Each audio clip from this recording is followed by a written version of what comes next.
Okay, Louis, I have 5:59.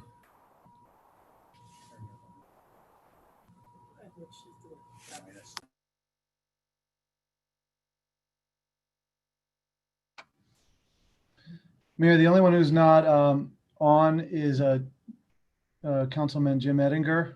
But you can start the meeting whenever you want to. We're recording.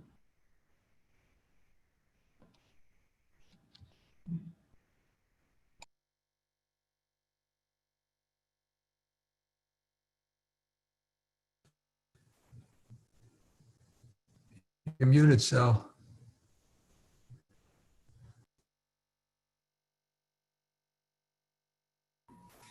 Okay, good evening, ladies and gentlemen. It's 6 o'clock. We're going to start our stated session of Easton City Council. I realize that it's going to be a little bit awkward.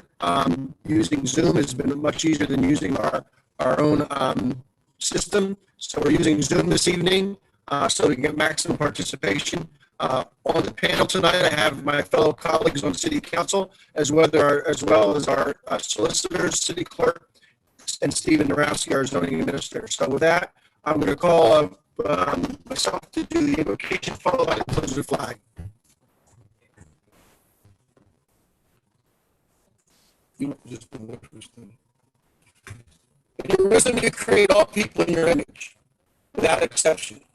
Through your goodness, open our eyes to see the dignity, beauty, and worth of every human being. Open our minds to understand that all your children are brothers and sisters in the same human family. Open our hearts to repent those racist attitudes, behaviors, and speech which demean others. Open our ears to hear the cries of those wounded by racial discrimination and their passionate appeals for change. Strengthen our resolve to make amends for past injustice and to right the wrongs of history. And fill us with courage that we might seek to heal wounds, build bridges, forgive and be forgiven, and establish peace and equality in all of our communities. Creator of all people and our amazing diversity of size, shape, color, and giftedness, guide us by your grace to recognize the beauty and fitness of all who we have made in your own image. We thank you also for our police department that has eradicated their past and today stand as a model department, reaccredited 4 times. Continue to protect our police officers who have been diligent in their professionalism and dedication to performing their tasks. Watch over them and keep them safe. Continue to give the police chief and myself the courage to enforce our policies that protect the rights of all people and to discipline and ultimately terminate any officer that does not adhere to these policies. Give us gifts of humility and generosity and spirit to recognize in all people their humanity and to practice the commandment to love one another. Toward the end of bringing harmony and peace among persons of all colors, origins, and abilities. Give us the ability to start the change needed in our society today. Amen. Pledge allegiance to the flag of the United States of America and to the republic for which it stands, one nation, under God, Stands one indivisible, nation, liberty and justice for all. indivisible, liberty and justice for all. Roll call, Madam Clerk. Mr. Brown? Oh, you're muted. No, I'm unmuted. No, you're still muted. Mr. Brown? Mr. Brown, roll call? Mr. Brown, you present? He's not hearing us. Mr. Brown? Oh, he's here. I can see him. Mr. Ettinger? Mr. Milan? Here. Mr. O'Connell? Here, Dr. Ruggles? Here. Mrs. Volcano? Here. And Mayor Pianto? Here. I'd also like to remind the councilmen, members, and panelists, if you're not speaking, to use your mute button so that we don't hear any background noises. Moving on in the agenda, approval of the agenda. I move the agenda. Second. Moved by O'Connell, seconded by Volcano. Discussion? All those in favor say aye. I'm sorry, roll call. Mr. Ettinger? Aye. Mr. Milan? Aye. Mr. O'Connell? Mr. O'Connell? Aye. Dr. Ruggles? Aye. Mrs. Aye. Volcano? Aye. Mayor Panto, Aye. Mr. Brown,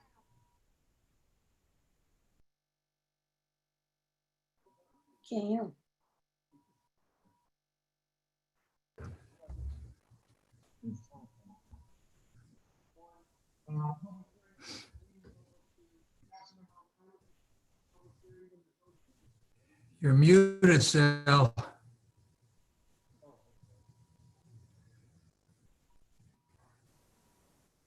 I'm sorry, Mr. Brown, can you hear us now? He's talking, but we don't hear you.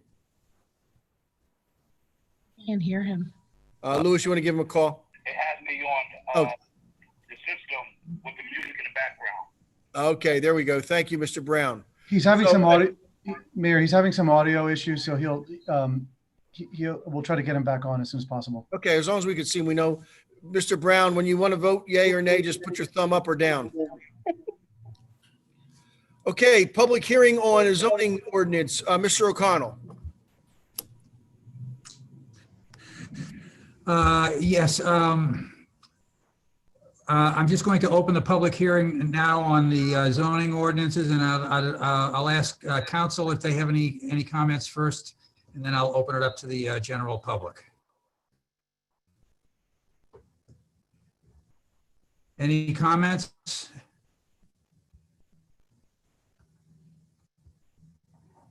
Then I'd like to say something. I was listening into the planning meeting, planning commission meeting last week, and overwhelmingly, it seemed as though the planning commission members and the members of the public were actually pretty happy with the way the code is now without any changes. And I actually came out of there with the idea of if it ain't broke, don't fix it. And so I'd like to hear from. There's a lot of different issues at stake here, and I'd like to hear from members of the council and then some members of the public if they wish to speak. So this hearing is now open. Mayor, there is one member of the public who has raised their hand who wants to Could speak. I don't know, Mr. Narowski, does the city council may not be aware of it. I mean, can Mr. Narowski give a report and an input on what the hearing's about and what the zoning ordinance is about? I would love to. And, Absolutely. I'm sorry for the oversight. No problem. Go ahead, Steve. Okay. All right. Thank you. So good evening, council, and thank you for the opportunity to present the proposed subdivision and land development ordinance and zoning amendments before you. Before we get too far, I want to again recognize Charles Elliott. He's a great resident and volunteer to the Planning Commission and other boards on which he serves. He has spent untold hours poring over the proposed amendments, providing feedback and insight, and ultimately a resolution to approve the zoning amendments, which the Planning Commission unanimously approved last week. A process that began as a renumbering and reorganization effort revealed numerous conflicts that made fair and equal application of the code challenging. The conflict resolution was the bulk of the markups. Then minor bulk standards and use changes were made to make the ordinance reflective of existing conditions.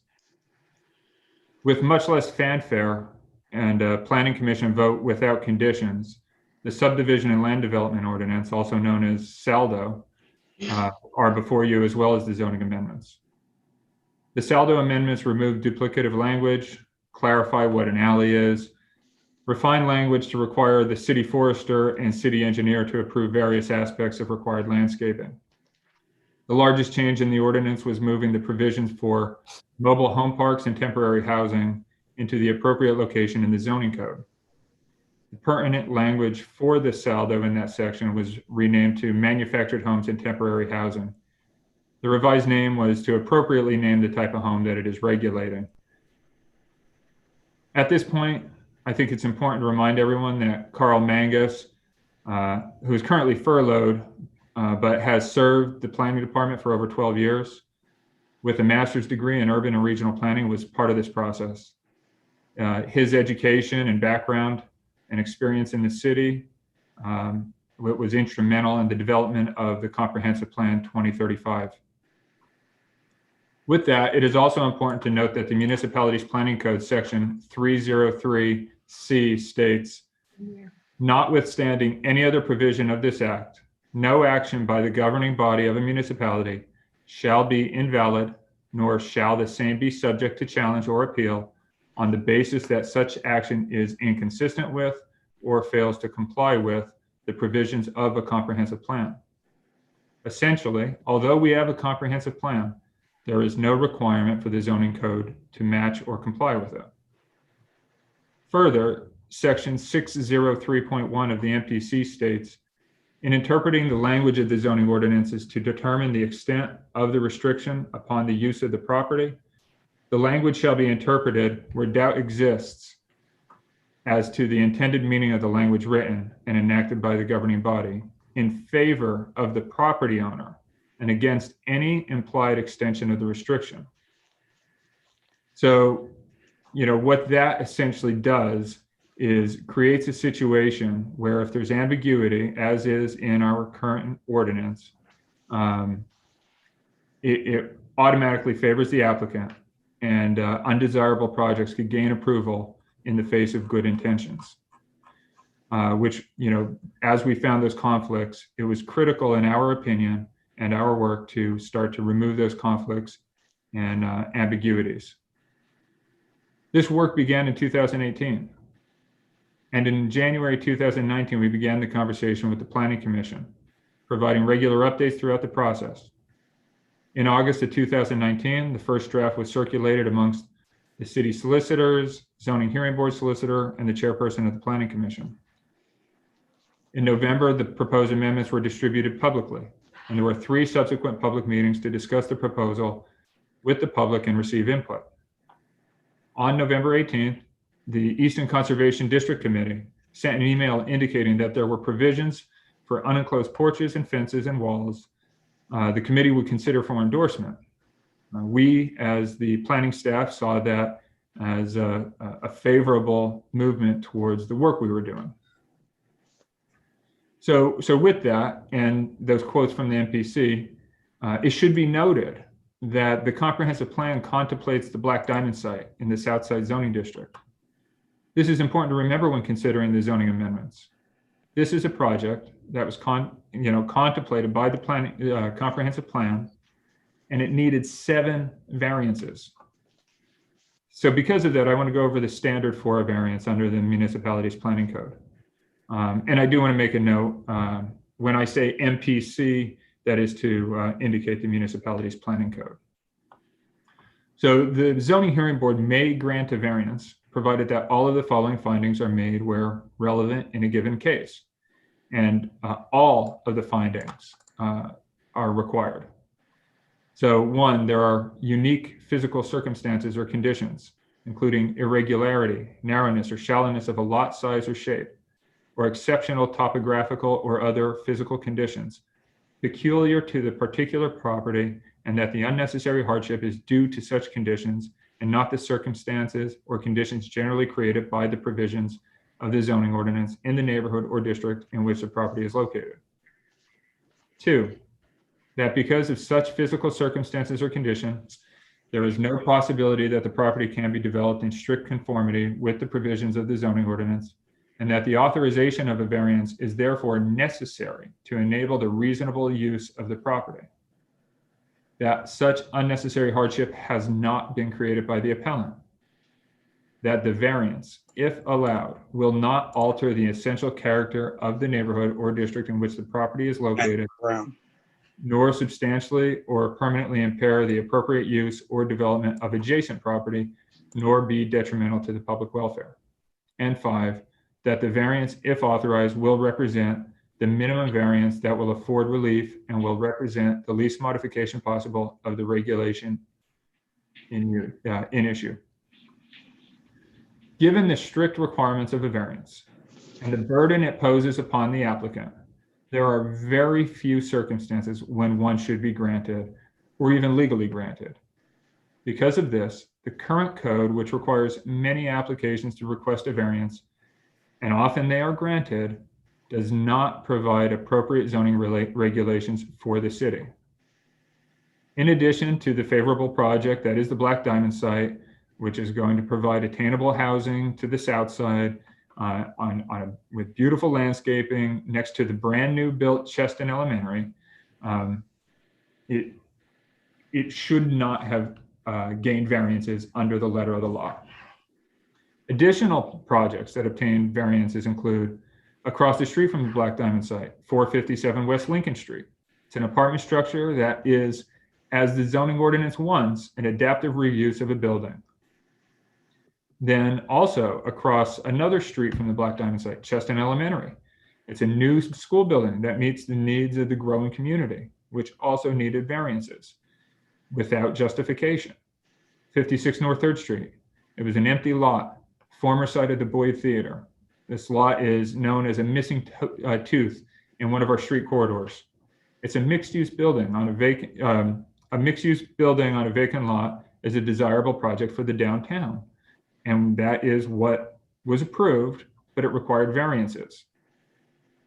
Dutchtown Commons, a favorable project in the West Ward that the public generally seemed in favor of at the meetings.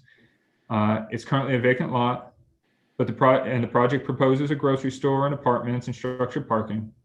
And the project fills another need in our business corridor, but needed variances. The Commodore, the former Kaplan's building and parking lot. It's a beautiful gateway project that is a mixed use and provides appropriate utilization of a parcel in a business corridor. Needed variances. The new police station, a conversion of the former Express Times building with an addition to house our excellent police department, needed variances. The praised Silk Mill site, the former Simone Silk Mill, a mixed-use development that provides residential with a great mix of commercial uses, needed variances. City Hall and the Intermodal, award-winning project that provides off-street parking for our businesses and residents, and a LEED certified government center, needed variances. Additionally, there's upcoming projects that require variances under our current code. The community organized and voted on and submitted to council for consideration 185 South 3rd Street. It was a community-driven development project that will fill a vacant parcel at the entrance to our downtown from the south side. Will need variances as currently proposed.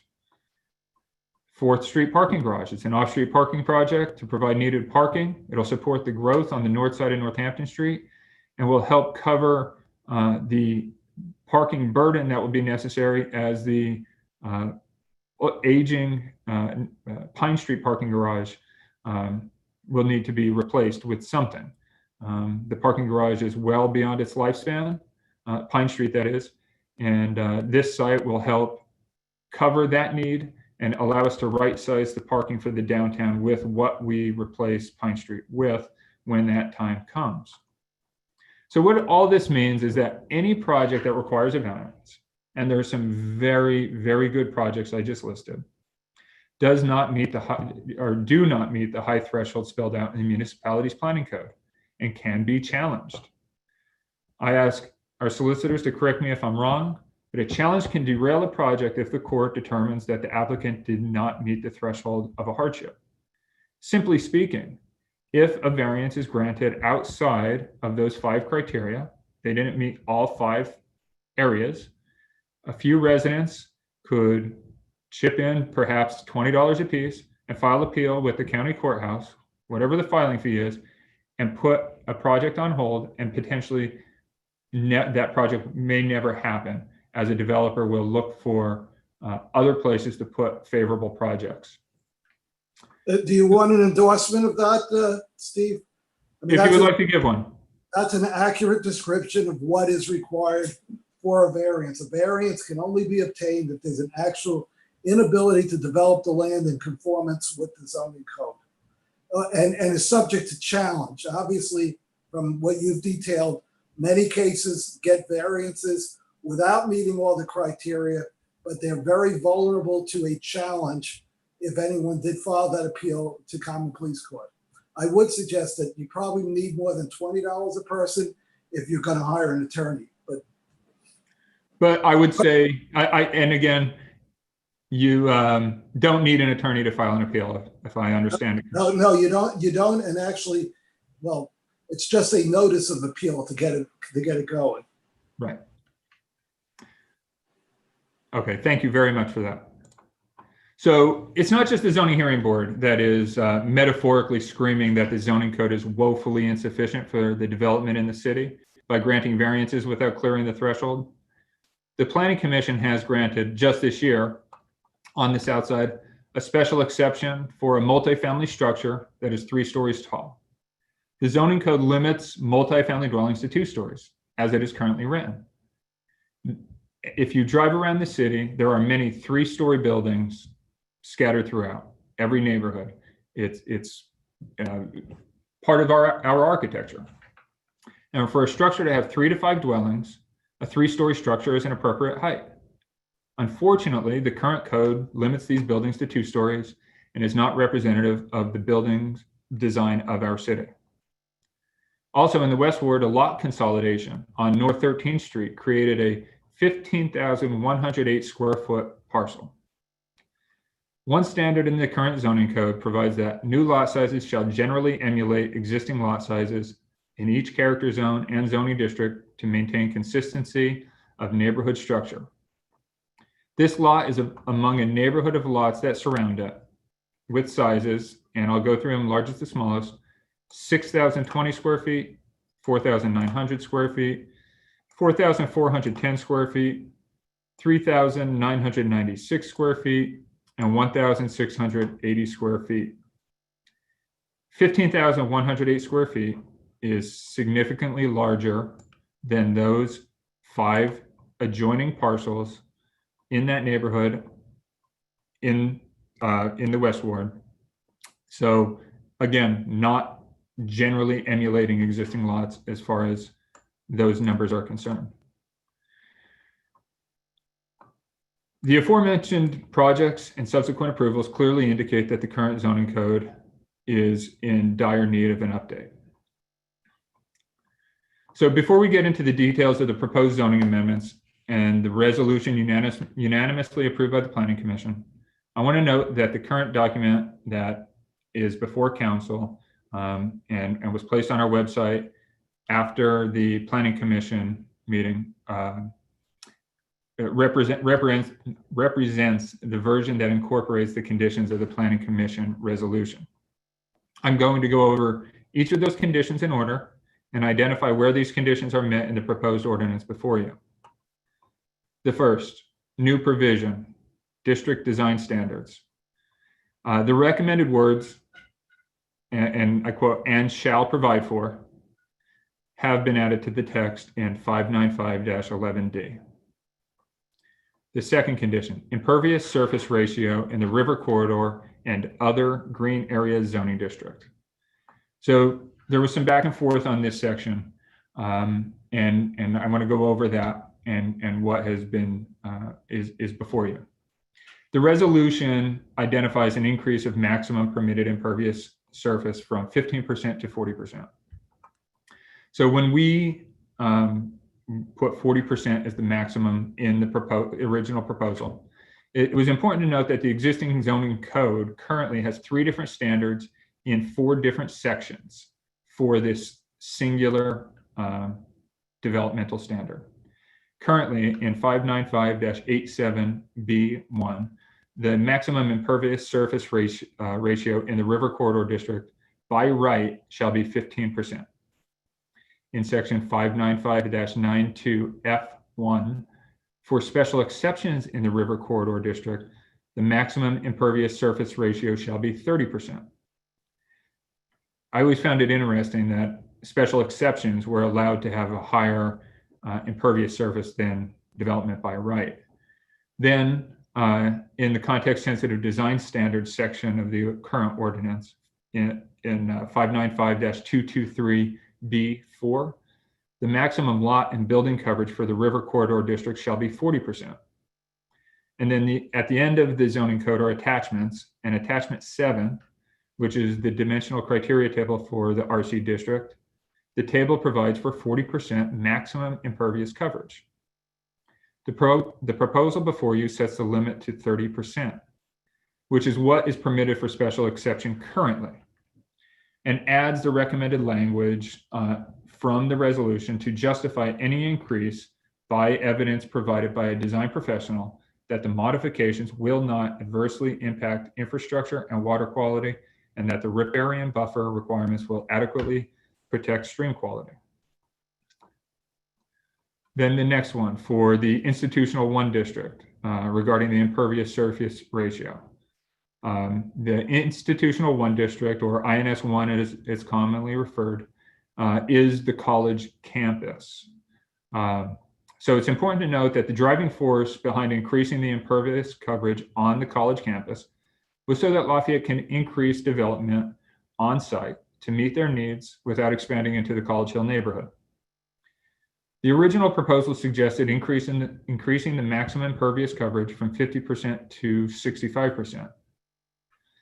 In the proposal before you, the limit is set at 50%, but can be increased to 65% with the addition of the recommended language to justify any increase by evidence provided by a design professional that the modifications will not adversely impact infrastructure and water quality, and that the riparian buffer requirements will adequately protect stream quality. The fourth item covers downtown building footprint increase. The proposal before you changes the maximum building footprint to 16,000 square feet and up to 24,000 square feet without limit for the open to the public parking garages. And those structures are government constructed structures that meet the needs of our growing city. It's important to note that this is not a blanket increase. Proposed section 595-20F3 requires lots to emulate lots on the block and adjoining blocks, but may vary up to 25% to provide diversity. Further, proposed section 595-20F8 provides for building footprints to be compatible with buildings on the same block and adjoining blocks, which may vary by 15%, again, to allow for diversity. I'll talk about these two sections later, but these are two items from context-sensitive design standards, but put a tangible percentage range so that it doesn't open up the interpretation of compatible or emulating to interpretation or the determination of commission members, which is then leads back to that ambiguity as discussed earlier regarding challenges and who ambiguity favors, which is developers. The fifth item, street corridor overlay footprint increase. The proposal before you provides for a maximum building footprint of 12,000 square feet unless permitted to be greater in the underlying zoning district. This is greater than the current 8,000 square feet, but is less than the original proposal of 16,000 square feet. But again, I want to point to Dutchtown Commons, for example, the police station, and things like that, which have larger footprints than 8,000 square feet, but were approved and are not seen as being problematic for development as per the response from the community. The sixth item, supplemental standards for multifamily dwellings. The proposal before you has dimensional criteria added to the tables in the College Hill, Downtown, Southside, and West Ward zoning districts. Multifamily dwellings are only permitted by right in the street corridor overlay, and that's why this criteria was not originally in those zoning districts. Special exception uses don't have dimensional criteria built into the dimensional table. So that has now been corrected in this proposal. Parking management plan fees. This is a section of the zoning ordinance which had actually received praise from LVPC to provide an allowance for parking management plans. There's another ordinance before you for introduction to add the parking management plan review fees to Chapter 285 of the City Code. And this will meet that condition of the Planning Commission's resolution. And then the final condition, proposed deletion of context-sensitive design standards. In fact, the bulk of the design standards are not deleted, but are relocated into the individual zoning districts. This has the effect, as suggested, as moving the requirements closer to the front of the code. Although they're not grouped as one section in front of the code, they are placed appropriately in the zoning districts in which that they have bearing. Although the overwhelming majority of the context-sensitive design standards are placed throughout the zoning districts, the following will detail the location of those standards as specified in the Planning Commission resolution. Excuse me.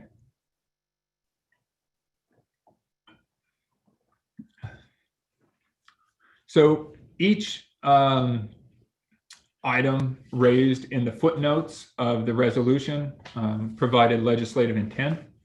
So it's in all 21 of the context-sensitive design standards. But it's important to note each zoning district already consists of its own legislative intent, which are designed and written to promote the legislature's intent for a specific zoning district in which that it is located, which is, from a user standpoint, the appropriate location to understand how the city wants a neighborhood to develop. What's the intent for the regulations contained therein? Please note that as I go through each section, unless specified with a different three-digit chapter, each of the following sections are from Chapter 595. So the first context-sensitive design standard listed is 595-214, building size and types. Specific, so generally I'm not going to go over the legislative intent of each section because I believe I covered it initially, indicating that that is contained within the legislative intent for each zoning district. So 214B1 is buildings shall be sized to allow for reuse and adaptive reuse. This provision is now in 595-11D. 214B3, new buildings shall be designed to be compatible in size and type with normative buildings on the same block. This provision is a standard for the entire city. And the following are the sections for each district that it is located. For College Hill, it's in 12, and when this is for the proposed code, it's in 12F9. College Hill Institutional 1 Transition Zone, it's in 13F2B. South Side, 14F8. Westward, 15F8. Westward Institutional 2 Transition Zone, 16F8. River Corridor and other green areas, 17F7. Institutional 1, 18D3. Institutional 2, 19F7, also 19F8 and 19F9. Downtown in 20F8. Business and Entertainment District, 21F2 and in 21F6. Adaptive Reuse, 22F5. In the Expressway Transitional, it's in 23F4 and in 23D, which is the dimensional criteria. The Street Corridor Overlay also provides for this in 25E2 and 25E3. So generally, so innovation overlay as an overlay, and generally in overlay districts, the underlying zoning requirements in that district are those that govern. Regarding this section and the proposal, these sections in the proposed amendments provide that the building size and type standards are appropriate for each zoning district, and where appropriate, such as the College Hill, Downtown, Southside, and Westward neighborhoods, the requirements call for buildings to be compatible in size and type with a footprint not varying by more than 15% of the buildings on the same block or adjoining blocks. This allows a developer or anyone who's looking at the code to have an objective standard to create a project that complies with the zoning code. Currently, the requirement is new buildings shall be designed to be compatible in size and type with normative buildings on the same block. This is a standard that is vague and impossible to meet without first getting the opinion from the Planning Commission or Zoning Hearing Board on what is a compatible size. In 214B4, this standard is only for the downtown and states vertical mixed-use buildings shall be maintained and created in the downtown. Although this is listed as a design standard, I find that it's difficult to meet. It appears to be a legislative intent. Unless it is literal and that as a standard for buildings created in the downtown, they must be vertical mixed use, which would prohibit other types of buildings in the downtown. The downtown design standards call for a minimum 40-foot tall buildings that require buildings in the street corridor overlay to have non-residential on the first floor, and the listed uses permitted by right in the downtown are limited to commercial mixed use and multiple unit residential buildings. So I believe that language provides a clear standard to comply with this section of the code. Next is 595-217, lot width and side yard setbacks, and 595-222, lot size. These two sections were bundled because when reorganizing and renumbering them, it made sense to combine these similar requirements into a single section. Every zoning district provides lot width and side yard setback requirements in the dimensional criteria table in each section. The following 4 sections are bundled and addressed as single sections in each zoning district listed below. So 217B1 states, lot width shall emulate existing normative lot widths on a block. 217B2, lot widths for new and infill development shall be varied to create diversity. 222B1, new lot sizes shall generally emulate existing lot sizes in each character zone and zoning district to maintain consistency of a neighborhood structure. 222B2, lot size shall be vary depending on the block class of each block. The sections in which these standards are addressed are in College Hill, it's in 12F94. I believe that's a typo. It is actually 12F4, not 94. So in College Hill, it's 12F4. In College Hill Institutional 1 Transition Zone, it's 13F1. South Side, 14F5. West Ward, 15F5. West Ward Institutional 2 Transition Zone, 16F4. River Corridor and other green areas, 17F4. Institutional 1, it's an 18D1 for setbacks, but the INS1 zone is primarily 2 very large lots, and standards for lot width and size are not compatible with this type of zoning district, as the zoning district is the college campus. INS2 or Institutional 2, which, mind you, and I didn't cover this earlier, is the Northampton County Complex area. And that's contained in 19F4. Downtown, it's in 20F3. Business and Entertainment District is in 21F2 and 21F3. Adaptive reuse and expressway transitional setbacks are in the dimensional criteria table. And because AR or adaptive reuse is unique and has many varying and large lots, a flat standard was not created for these districts. It just didn't make sense for their location and the size of the lots currently there. Street corridor overlay and innovation overlay, as stated before, are overlay districts and the underlying requirements of the zoning district in which that it is in they govern. And then 217B3, side yard setback shall be a minimum of 5 feet outside of the downtown.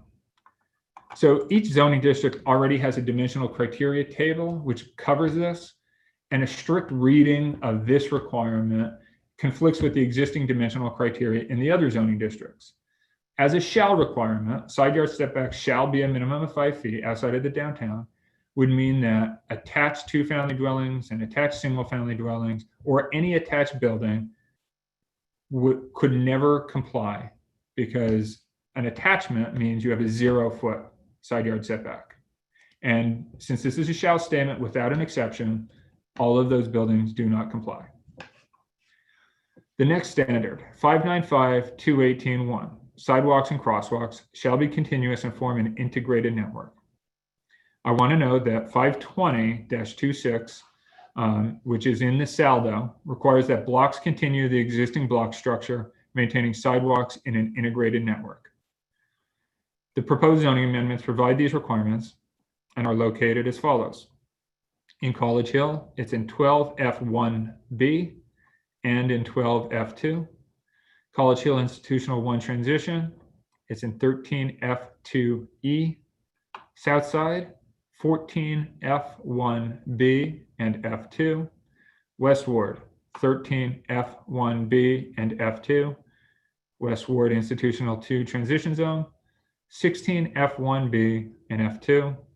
River Corridor and other green areas, 17F1B and F2. Institutional 1 relies on the saldo for this section, which is applicable for any land development. Institutional 2, 19F1B and F2. Downtown, 20F1 and F2. Business and Entertainment District, 21F9. Adaptive Reuse, 22F3. Expressway Transitional, 23F1 and F3. And again, the overlay districts, street corridor and innovation, the underlying requirements of the zoning district in which that it is in govern. Next, 595-219, street trees and landscaping. These requirements are provided for in the saldo, specifically chapter 520, section 32. Also in the proposed zoning code, the following sections are provided. The resolution states for 219B2 that planning buffers shall be installed to screen off-street parking lots. This is in the was put in the section of the code that covers off-street parking, which is the logical location when looking for the requirements pertaining to off-street parking. Specifically, in the proposed amendments, it is located in 595-33M2. And then in current code 219B3, other landscaping enhancements should consist of fencing, sitting walls, brick pavers, and other attractive hardscape elements. Sections of the proposed amendments, 33K1A and 21F10 provide this requirement. Then 595-221 uses. All uses, and thereby the intent and desire of the city, are clearly listed in every zoning district as uses permitted by right or special exception. To the four standards identified in the resolution. 1, commercial, office, residential, civic, and appropriate light industrial uses are intended to intermingle with the downtown and street corridor districts. The key word in this standard is intended, which follows the legislative intent of the downtown district, which states, the purpose of the downtown district is to provide the highest intensity of development within the core of the city of Easton, while preserving the city's historic resources and context to promote a mix of regional, commercial, and office space, with residential opportunity and neighborhood services, and to support mass transit and transit-oriented development. The second, existing vacant buildings shall be adaptively reused for a variety of uses. This is now provided in 595-11D1. Retail, office, and residential uses shall be permitted with the same mixed-use building. This is addressed in the use definitions for mixed-use buildings. And 4, open space and recreational uses shall be distributed throughout the city. This provision seems to be more of an intent and not a standard. Understanding that this may not apply to a non-open space or a non-recreational use, I found it troubling on how it would apply to a proposed open space or recreational use. If the planning commission or zoning administrator determined that there was too much open space or recreational activities in one area, could it be denied? And would it need a variance then? And could it then meet the threshold for a variance? As a standard, it creates too much ambiguity. Alternatively, and An outlandish interpretation could be that the proposal literally has to be broken up and distributed throughout the city. Fortunately, with these proposed zoning amendments, this provision is provided for through permitted and special exception uses, along with the legislative intents of the zoning districts, without being unclear on the requirement. Finally, 595-223, lot and building coverage. Both items listed in this portion of the resolution are legislative intents, which are written in each zoning district as previously described. 223A1, lot and building coverage is intended to be balanced from district to district in order to maintain consistency with existing neighborhood structure. And 223A2, lot and building coverage are intended to be established in the context of desired intensity of development and planned or existing stormwater infrastructure. Lot and building coverage are clearly identified in the dimensional criteria of each zoning district and are written in each zoning district to maintain the existing neighborhood structure.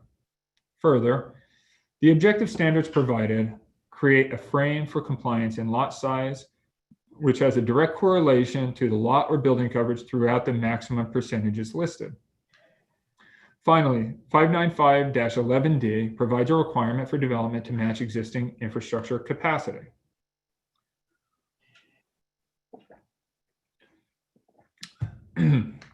You'll hear that the current code has worked for this long, allowing development.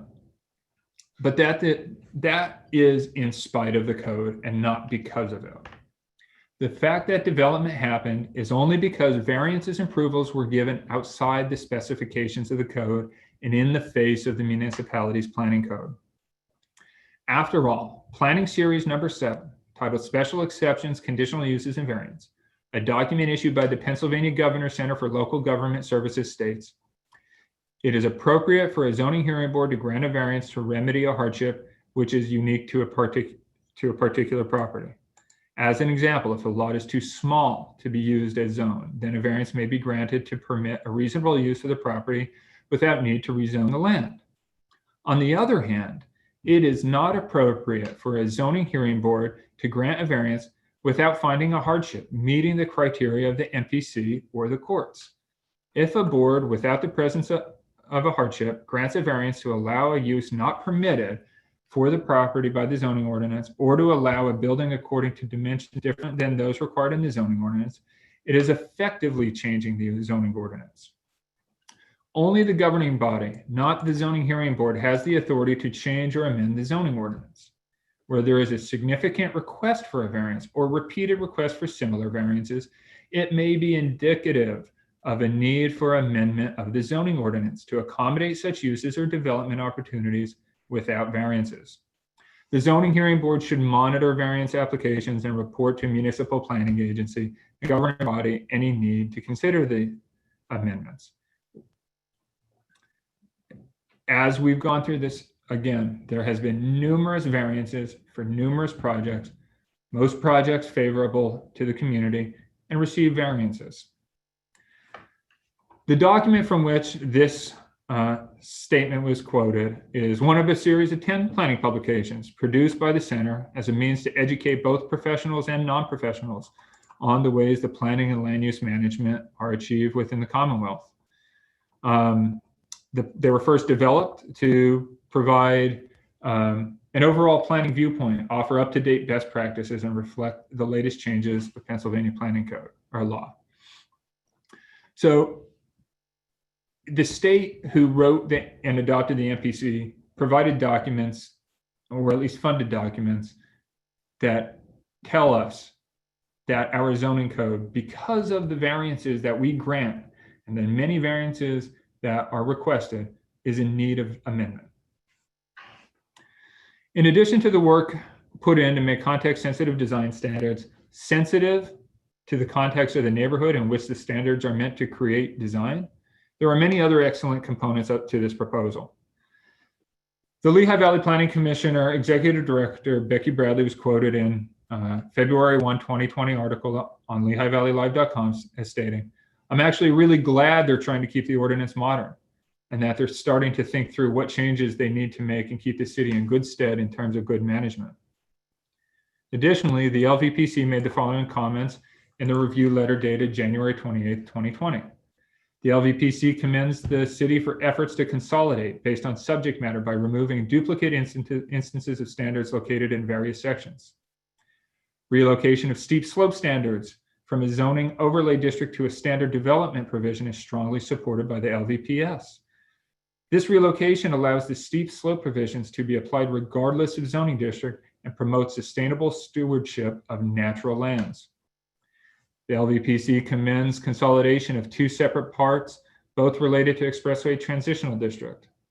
The LVPC commends the introduction of a provision for installation of public spaces with construction meeting a minimum criteria, which aids in creating community spaces that promote physical and mental health. The LVPC commends the introduction of provisions ensuring that primary facades face the public street. These provisions will ensure compliance with best practices of design, support the expansion of an urban environment pleasing to the pedestrian, and create additional opportunity for community engagement. The LVPC commends the introduction of provisions for short-term rental and residential as a residential use. The LVPC commends the introduction of provisions for parking management plans. These plans will support flexibility of design and will help to inform the city of parking trends that may warrant future ordinance amendment. The LVC applauds the proposed increased protection along Bushkill Creek and reduction in maximum impervious surface, which will aid in mitigating the effects of development and preserve natural resources in the land development process. The LVPC commends the city's inclusion of electric vehicle parking standards as the LVPC and other partners work towards providing for the region's transportation future. This is an exciting first step towards the region's ability to advance autonomous and electric vehicle technologies. The existing code promotes a stagnant city with limited opportunity for growth by requiring smaller footprint buildings throughout the city. Whereas the proposed amendments promote a growing, vibrant city with intelligent development, environmental stewardship, and taking the exciting first step towards the region's ability to advance autonomous and electric vehicle technologies.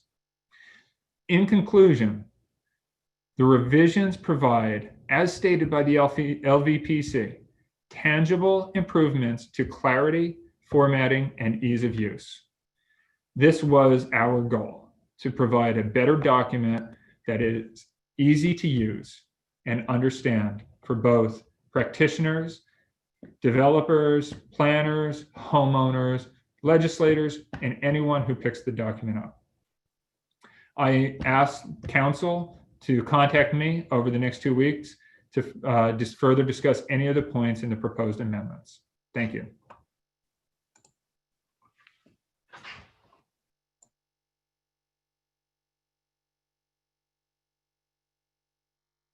I believe Dave O'Connell, Councilman O'Connell, is still on to conduct the meeting, the hearing. I see he's listed, but I don't see him on our panel. Dave, are you there? He's on the list of attendees.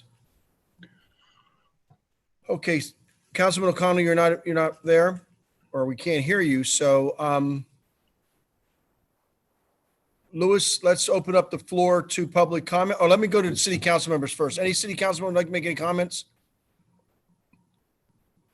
Go ahead, Dr. Ruggles. You want to unmute Dr. Ruggles, please? Yes, I just want to thank Steve and all the people in codes and planning. This was a tremendous project. Reading through 266 pages of changes that had to occur. I mean, not all of them were changed, but it was really a monumental project. So I do want to compliment them on their rewrite of this code. I think it really was needed, and I think they did a great job. I thank you, Dr. Ruggles. I would add that I'm very proud of the department. I take exception to some of the comments that were made at the zoning hearing or the planning commission meeting the other night. I listened into the entire meeting, and I thought at least one member was not only rude and obnoxious to Stephen. I think the constant terminology that was used that we don't, they want to hear from a professional planner. We do have a professional planner on staff. Carl's been with the city for many years through all the reiterations of this plan and the comprehensive plan. He has a master's degree in planning from the University of Pittsburgh, I believe it is. And I don't take that lightly. I just think that comment is more fake news being put out and broadcast that should not be broadcast. So I hope the council members look at this 266 pages, understand it. I know it's not easy. It's complicated. The public may not understand it as well, but this is something that I battle with all the time in my dealing with the community is what part do I, as a pragmatic preservationist, want to instill my values and my plans on other people who may not be able to afford what I can afford. I see this as a socioeconomic problem that people of wealth are trying to impose on other people. And I want something that's fair to all of them. To be able to look at every neighborhood and understand what each neighborhood needs in that neighborhood, to me is paramount to what my role as an elected official is. We have 4 distinct neighborhoods in our city, and the 4 of them should be looked at differently when we do development. And to look through and find out that things like the Dutchtown Commons was given the variances they needed because of the promise of a grocery store, the waiver of all the variances and that were needed for Black Diamond because of attainable housing. All those things are good projects for the city that would not have been done. And I think we need to find a way, hopefully, and I think that's the staff's original resolution and ordinance that we're reviewing. No one, I cannot say enough about Chad Elliott. I mean, Chad has been, and I've met with Chad. Chad has helped the city through some very troublesome times, but we also have to understand that not everybody, and I also believe very honestly, that this is nothing more than trying to circumvent the local historic ordinance that needs to be placed. I am all for local historic districts if the neighborhoods themselves want it. And it took us 30 years to get it in downtown Easton. I don't know how long it'll take us to get any other neighborhoods, but coming up with other plans that circumvent the local historic district, if that's what you want, that's what you need. I believe with this ordinance that was proposed the other night and the comments that were made the other night is that body, not being the legislative body of the city, we are the legislative body, city council, but not being the legislative body wants to determine which projects can go forward and which ones can't, regardless of what's in our ordinance. And I don't appreciate some of the comments that were made that this is my agenda. No, this is not Sal Panto's agenda. This is staff. And yes, I have some very strong feelings about projects in the city because my role is to make sure that every person who lives here can afford it. And that's not the case when you start trying to tell people what they can do with their properties and what can't be done with development. Development has been paving the way for us to maintain real estate taxes for 13 years. 13 years. In the 4 years previous to this administration, the taxes went up 107%.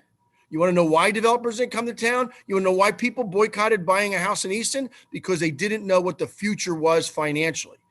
Financial stability and future growth is very important. However, I will lay myself down in front of certain buildings because they're historic treasures. We're not going to see, I said in an email recently to a constituent, I would love to have lived at a different time when, for example, the Hotel Easton was built. It's a monumental building. Today, it's a beautiful historic structure. But when it was built, it was certainly, every building there is 2.5 stories on that block. Imagine what the outcry was. No, there was no outcry because it was a good project. And I know that I wasn't going to say anything tonight because I would love to hear what my fellow colleagues think, but I am very much in support of the staff's recommendation. And I appreciate the Planning Commission going through it, but I also understand that we are, the city council members here, are the legislative body, and this is pure legislation. We are responsible for the ordinance that we pass. And I remind you, in this time of social unrest, to think about the community that we serve. The vast majority of them are of a socioeconomic strata that isn't what is being asked of us. And I really want you to think about that, because when we talk about systemic racism, it's not just police brutality and police issues. It's a lot of things that that other communities are doing that stifle people, not only of race, but of socioeconomic strata. And I'm very, very passionate about that right now, given the social unrest that we've had in the last few weeks, and certainly by the outcry of the murder that was handled in that took place in Minneapolis. And I believe very strongly that the city needs preservation. I was on the Historic District Task Force. I was the outstanding member of the Historic Easton organization back in the 80s when it was active. I received the Project of the Year award for our store on College Hill. I believe in it. I am not just going to willy-nilly give developers approvals, but I also know that growth is needed in our city, which was stifled for 50 years. And I believe very strongly that the growth in our future needs to be a future that grows our economy, grows our tax base.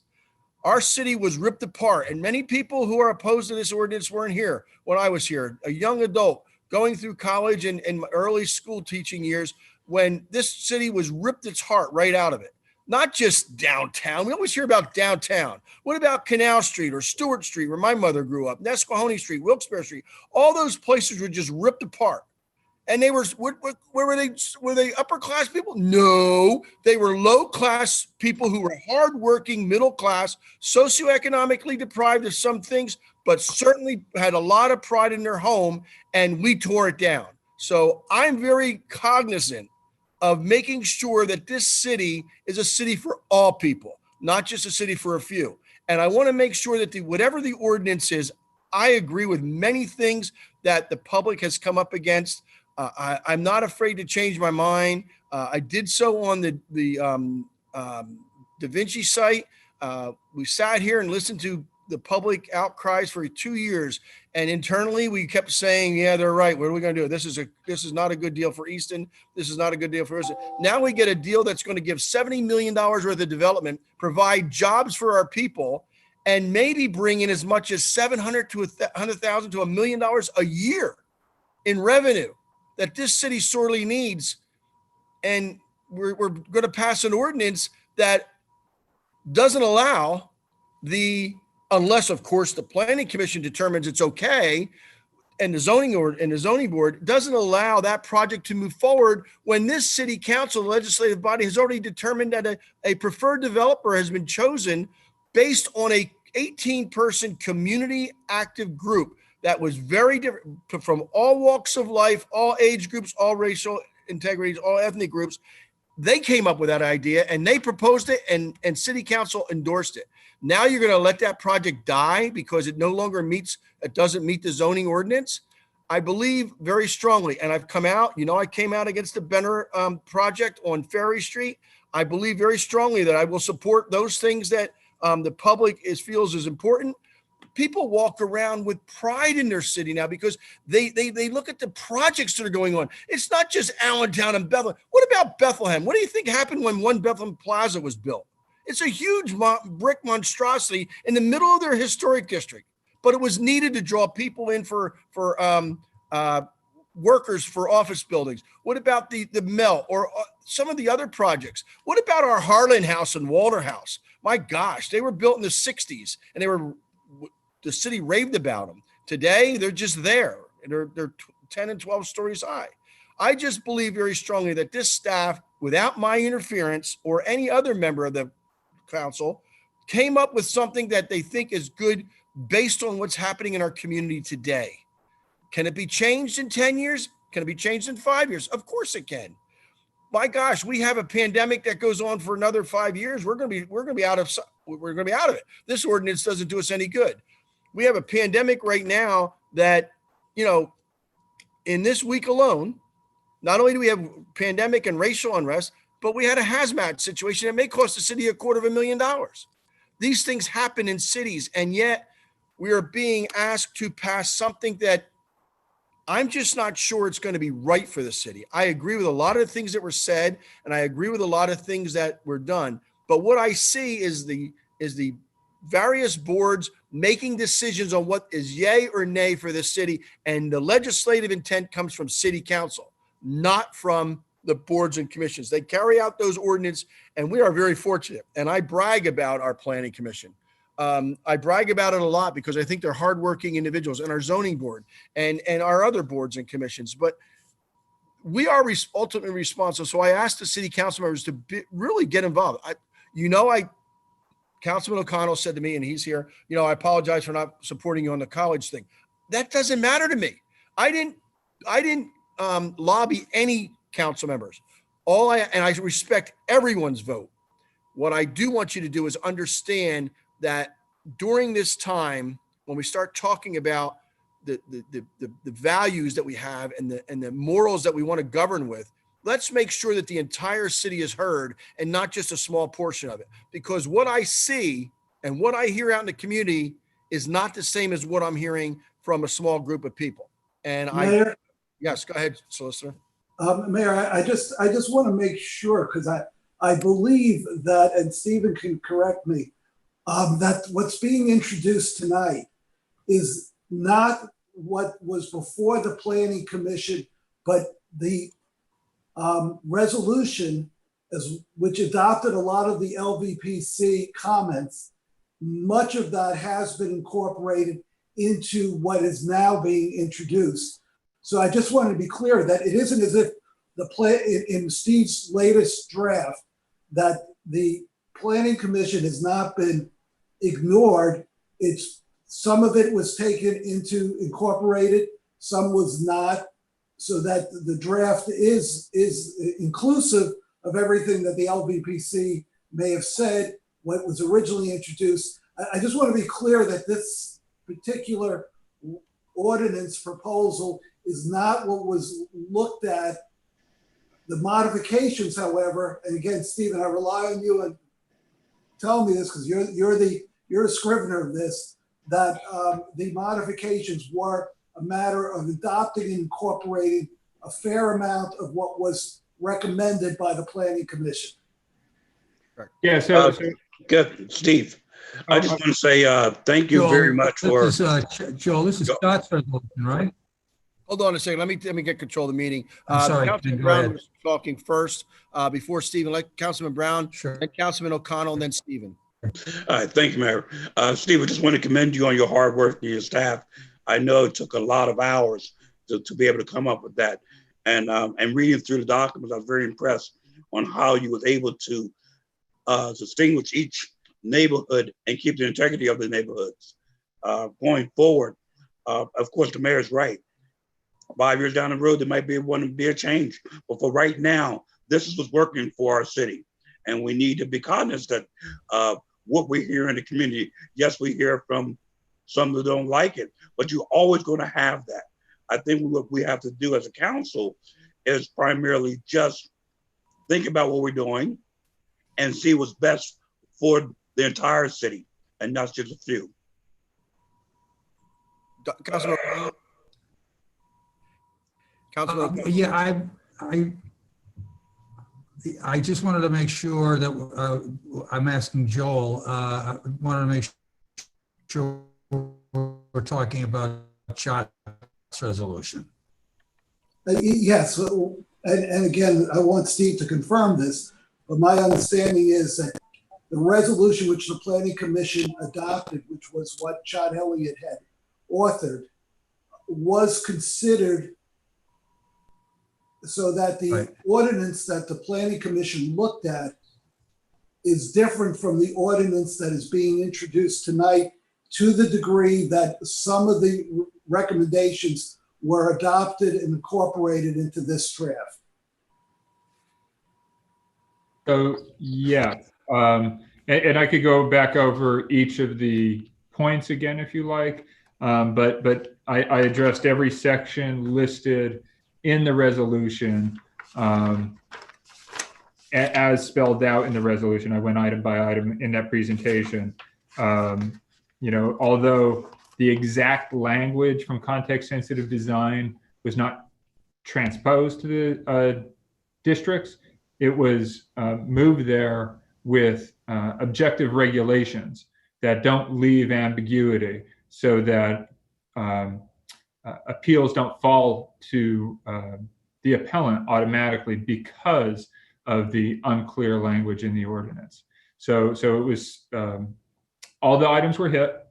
All the design standards are in place to require similar size and matching buildings and lot sizes with a percentage range that a proposal can be designed, be in compliance with the zoning ordinance without having to go to the zoning hearing board for a variance or an interpretation on what a normative lot size is or a compatible building, which I believe is the intent in Planning Series 7 from the MPC or from the governor's office. Okay. Any other council member would like to speak before I open up the floor? Okay, let's open up. Before I open this, Oh, go ahead, David. Okay, Louis. that's what I was going to do, Mayor. I was going to open it up to the floor, but I wanted to ask, do we have a lot of people who want to ask questions? Mayor, let me jump in. Right Louis. now, we have 2 in the queue. And if you do want to ask a question and you're on Zoom, you can do so by raising your hand as an attendee, and then we'll get to you. So, Mayor, the first person that was in line was Carol, and then after that is Kurt Ely, and we have 2 in the queue right now. So I'm going to turn it over to Carol, who could introduce themselves. Mayor, if you want to start. Yeah, we do need their name and address, and there's a 5-minute limit set by city council. So Carol, you're unmuted. Yes, I am. Thank you. First up, I want to compliment the mayor and the city council. Your name and address, please. Oh, I'm sorry. Carol Inman, 700 Hamilton Street, number 2. And the city clerk's asking me to spell your last name. The opposite of out woman, in man. I know how to spell it, but she has it now. So thank you so much for It makes it easier because there's a lot of N and M's. Yeah. Right. Gotcha. Okay. So can I start with my compliment? That starts my 5 minutes. Okay. For your leadership during the recent shutdown and COVID outbreak, I was really impressed with the care, the caution, the inclusiveness, and the leadership with which you handled that. Well, thank you. And as you said, I agree that we've got some hard times to pull ourselves up from that, and it's going to take everyone's energy in the city to rebuild it. In fact, there's a lot of people in the city, not just legislative or advisory commissions, who give a tremendous amount of volunteer energy to what this is. We are a city of volunteers. I say it all the time. We wouldn't be nowhere near where we are without them. Okay, that does not count for my 5 minutes. No, not at all. Right. Okay. So I've been watching this, and I know pretty clearly that almost the public voice has been very uniform and unanimous in some deep concerns about the way Mr. Narowski has so diligently rewritten the code. I recognize that there were needs to give some conformity and change the numbering and et cetera. However, there's also a lot of other professionals whose voices are not being heard. Like I know, like when you say, well, you think we're rude because saying that there's no city council, I would like to ask a deep question.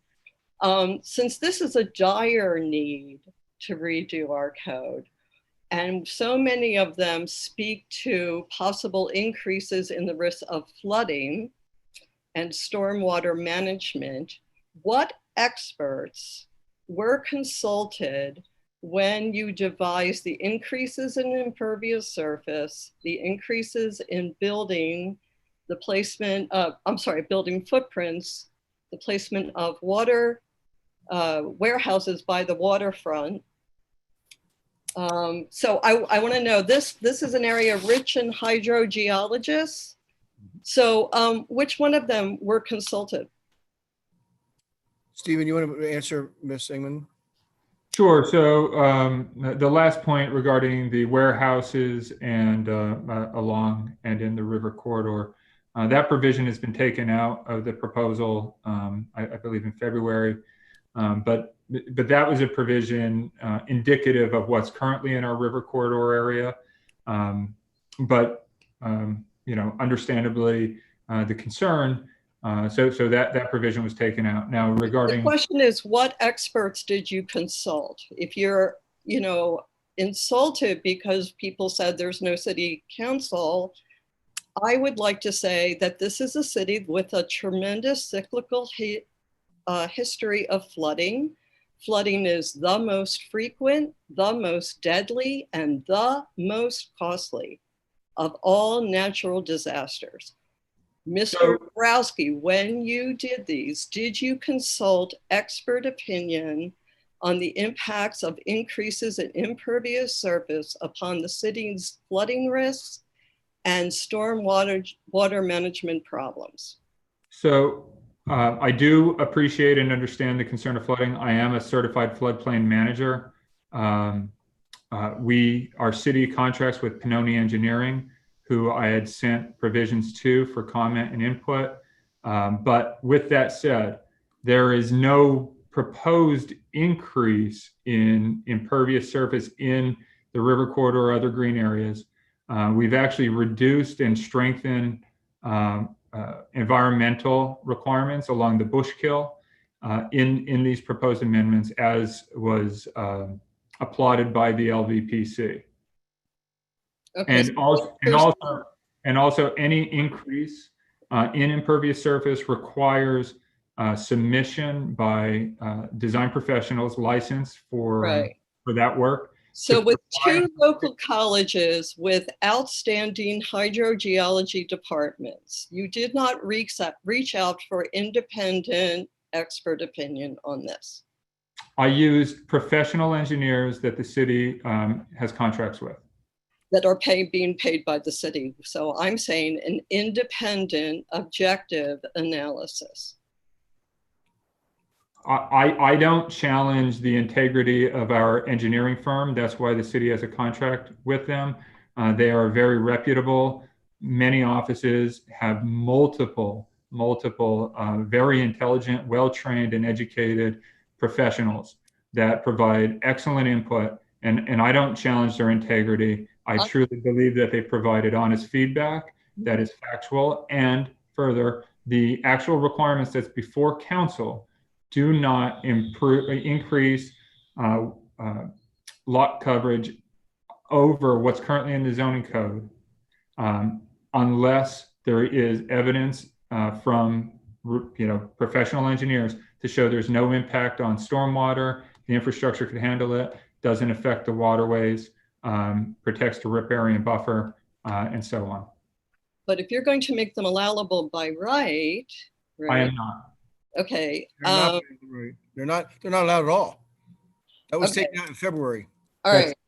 Okay, let me get to my point, is that really you are going to need everyone's voices. And I do think that you are not listening to expert voices, to citizen voices. Every time the mayor disagrees with the public, regardless of people who stand up and say things at public meetings, suddenly there's someone that he met on the sidewalk who agrees with him. Well, that doesn't really mean anything.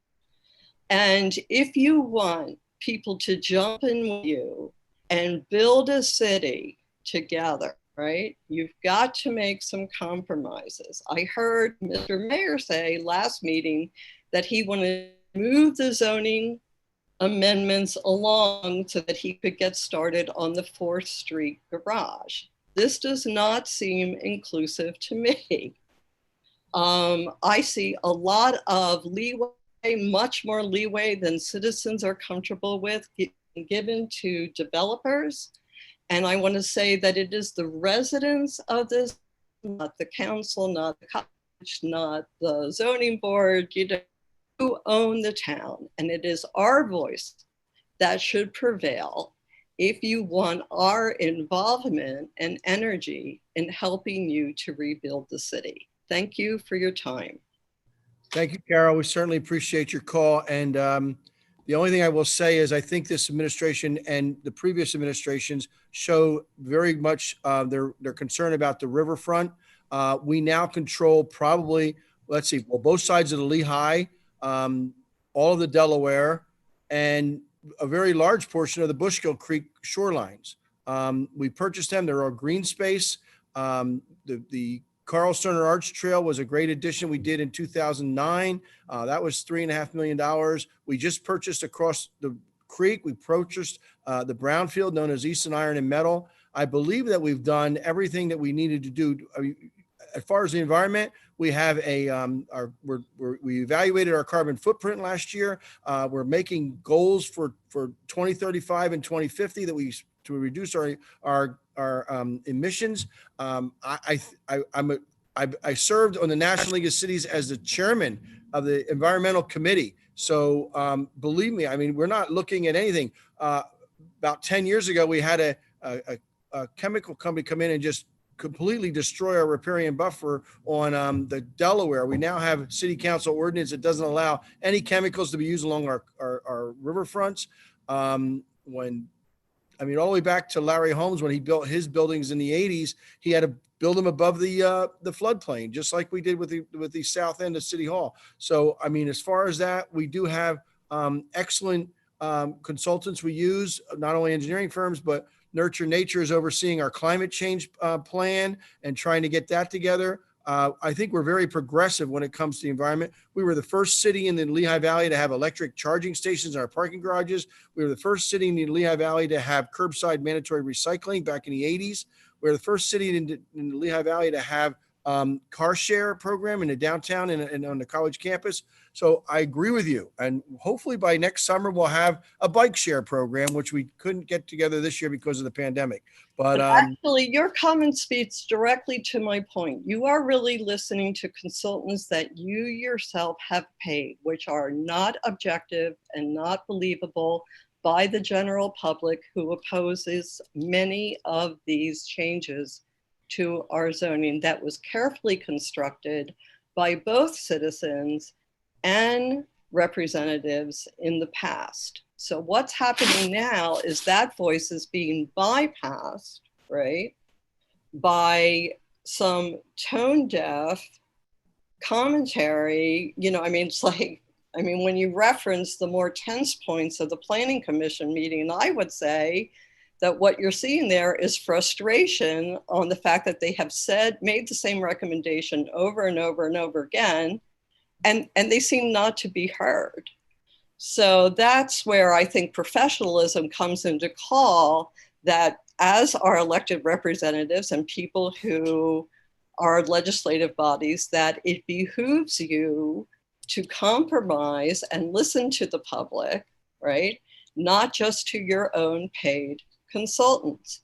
It is very easy for you, I will say again, to get an independent, probably free, objective assessment from a hydrogeologist from one of the two colleges in our area that specialize in this field. And the fact that you are trying to pass something without engaging these professionals is a travesty of justice, in my opinion. Well, my last point would be that we're very fortunate to have a floodplain professional who's on our council. Dr. Ruggles is on the civil engineer department at Lafayette, but does a lot of consulting work throughout the country and has been meeting with Stephen specifically on floodplain management, et cetera. So I don't know. Oh, really? Is that true? Then as a professional, he can probably tell us what would be the likely impact during a Category 3 hurricane if 30% of the buildings downtown were increased to the current, the proposed maximum allowable footprint. Louis, you want to unmute Dr. Ruggles? He wants to answer that. There you go. Oops, hit it again. You're still muted, Dr. Ruggles. Now? There you go. Okay. The increasing in impervious area in the city of Easton is not going to have any impact on flooding in Easton due to a hurricane. The reason for that is that the Delaware watershed is so large that our floodway for our city comes well after the rainfall. If you remember back in the 04, 05, 06 floods, when we actually had flooding downstream in the city, people were downtown, there was blue skies, there was no rainfall at all, and we got the floodway. The impact comes from development upstream, things that we can't really control. You know, if that area north of us, Pike County, for example, has increased population over 400% in the last 10 years. That increase in their impervious area is what impacts us. And so the actual, I'm not saying that there aren't any impacts from the impervious area change, but as far as flooding due to a hurricane or tropical storm that comes in, that really doesn't have any impact on our flooding in Easton. That commentary was not audible to the public. Well, I understood what he was saying, but you're going to get a new microphone on that computer, Dr. Ruggles. It's garbled. Oh, I'm sorry.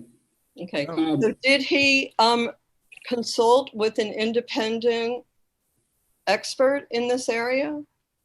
Did Dr. Ruggles consult with an independent expert, hydrogeologist? I am independent, an expert. independent of the council. I'm qualified as an expert in federal court. Independent of the council. This is what I'm saying. You listen to yourselves. The idea that you don't have for how to rebuild this city is the idea you have not yet heard. Okay. When I ask you to diversify your input in making decisions, right, it is for the better good of all people. I understand that, but my point would be this, is that if you consult with a professional, it is the professional's obligation, basically, to charge you for their services. So once that's the case, then all of a sudden you're paying for that input.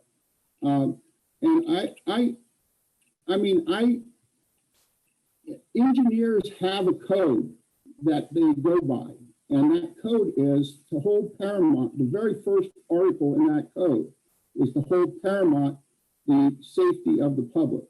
The public cannot hear Dr. Ruggles, cannot understand what he is saying. I'm sorry. Okay, so my point stands, and I will conclude by saying that I do not think that you have consulted a sufficient breadth of expertise to make such large-scale decisions that put the citizens of the city at risk. Okay, Carol, I appreciate your comments and we'll make note of that.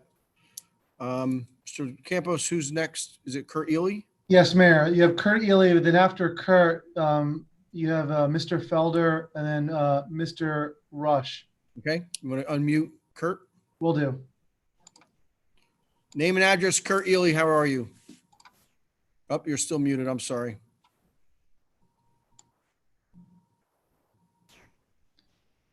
Mayor, I'm not able to unmute Kurt. I'm not sure if that's his microphone, so why don't we move on to... No, I'm here. Can you Here hear he me is. now? Name and address, Kurt. Yes, Kurt Ely, 305 West Monroe Street in Easton. Good evening.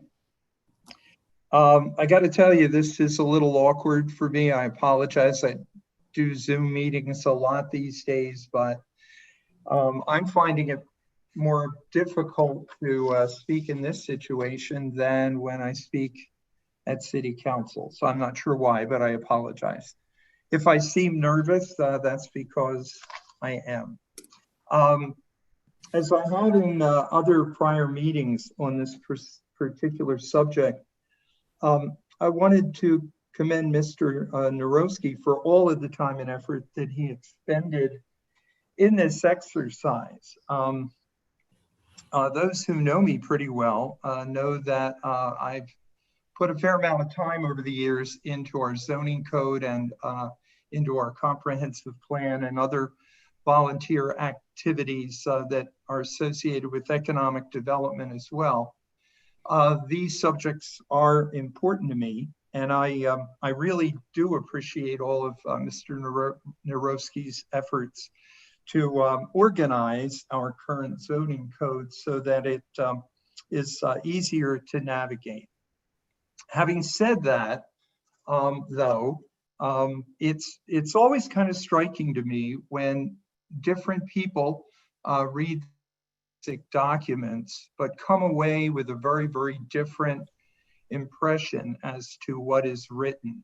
I think that happens a lot. I guess we all come to the table with certain views, predetermined, pre-established biases, if you will. It's often difficult to read something and do it in an objective way.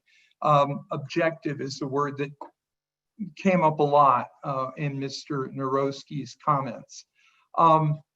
In particular, what I'm concerned about is the reading of the Municipalities Planning Code of the state of Pennsylvania, our comprehensive plan, and then the zoning code that we currently have.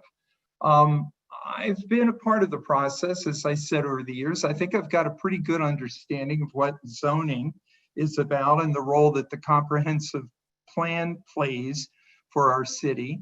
Again, much of that, if not pretty much all of it, is directed by the Municipalities Planning Code of the state of Pennsylvania.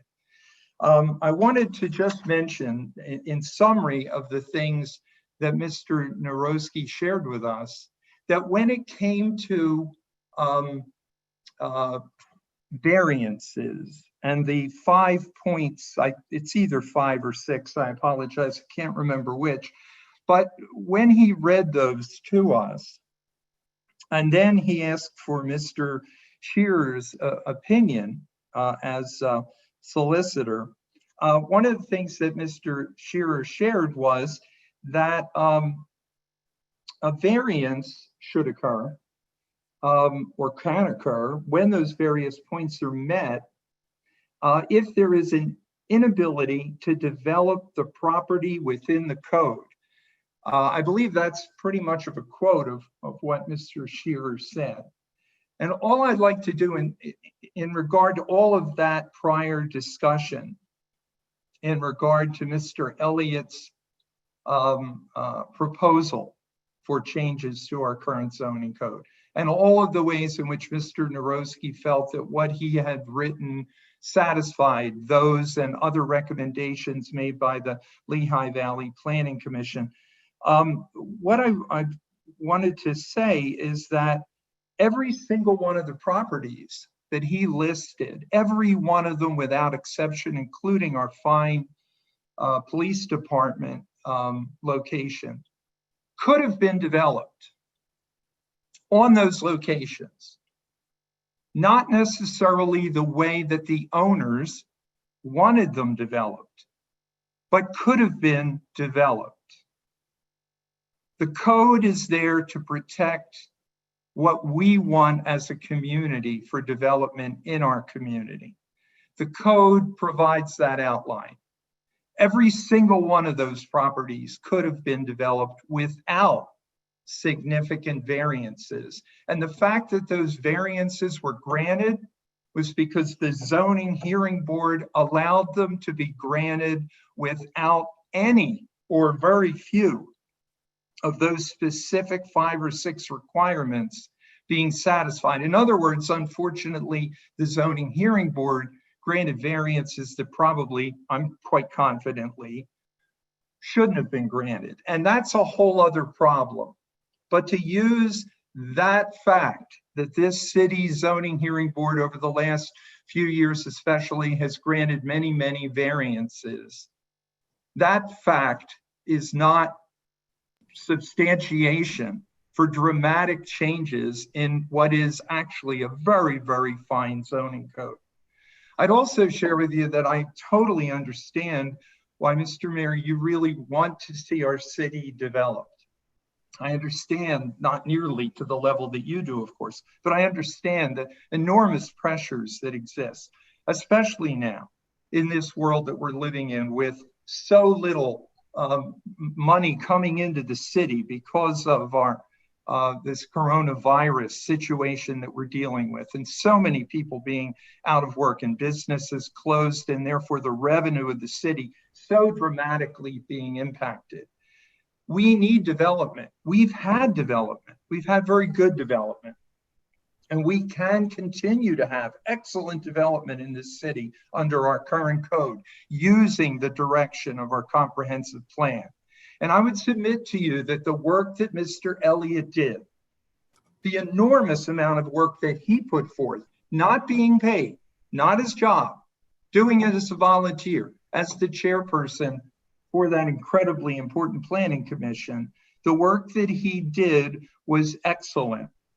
And that if you feel as a council at the end of the day, but hopefully not this day, but at the end of the day, when you've had the opportunity to properly review all of the information, the letters that have come from the planning, the Lehigh Valley Planning Commission and Mr. Elliott's proposal, and you have the opportunity to compare them with what Mr. Narosky provides, I would hope that you would, if you feel it really necessary to change that excellent zoning code that we've lived under successfully, if you feel it absolutely necessary to change it, I would ask that you please utilize those recommendations provided by Mr. Elliott. There's so much more I could say. I've probably gone way beyond my 5 minutes, and I appreciate you giving me the opportunity to share my thoughts. Thank Kurt, you. I heard your comments at the Planning Commission meeting, and, you know, obviously I have a lot of respect for you as one of the busiest volunteers of our city, and working so hard to make our city better. Did you support the Dutchtown Commons building on Northampton Street? I support the theory of it. I think when you say Dutchtown Commons, you're referring to the grocery store, combination grocery store and apartments, right, with yes, the parking that would occur from the alley behind. The concepts, I think, are ones that could make a lot of sense. The particular topography of Northampton Street there, as it slopes down the hill, could actually allow for a structure to be a bit higher. That is in the street corridor overlay, which is why I'm saying you need, every single one of you as city council, and Mr. Scheer, you as well as solicitor, you absolutely need to review what Mr. Elliott has provided. The opportunities there for higher development within the street corridor overlay, I think makes a great deal of sense. I've given it a lot of thought. I know that he put an enormous amount of time into those recommendations. And I would share with you that with his expertise from a planning capacity, all the work that he's done with his career, his expertise as an attorney specializing in that field, it obviously came through in that document. He did a great service to this city, and I think we owe it to him and we owe it to our city to really carefully review what he has provided. And I think it could work well in conjunction with some of the good work, of course, that Mr. Narosky has done as well.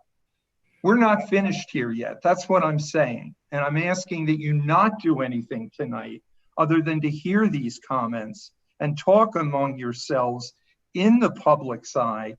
But this kind of a decision, as is written here with the notes that appear in the Zoom webinar chat, there are various notes here that we may not be noticing that point out how incredibly important this decision is and how it should not be made under these conditions. We can't even hear Mr. Ruggles. This is too important. We need to take our time. If you're going to make those changes to that great code that we already have, I think we need to take a great deal more care. But yes, Dutchtown is an interesting project. I understand the issues. Again, I'm not saying that our zoning code should be stagnant. I think it makes sense to make adjustments where appropriate. But Mr. Elliott's recommendations, I believe, fall within the direction and the guidance of our comprehensive plan. Much of what I've seen and continue to see in the recommendations made by Mr. Narowski do not. And that's where I'm having a great deal of difficulty. And again, his reading of the municipality's planning code and his interpretation and mine are dramatically different. Okay, just So Kurt, that's it. two Thank you. things. One, the Dutchtown Commons, you at the meeting the other night and again tonight, you criticized the zoning hearing board for not doing their job. That got 7 variances. So if you're Again, we can go back and forth on this, and I'm happy to do it. I don't think this is proper form, maybe, but yes, Mr. Narowski read the 5 or 6 key points that must be satisfied in order to grant a variance. All of them appear there. Well, the Right. bottom line is, by there I mean the municipality's code, planning code that anyone can Google and look and find them there. They're pretty clear.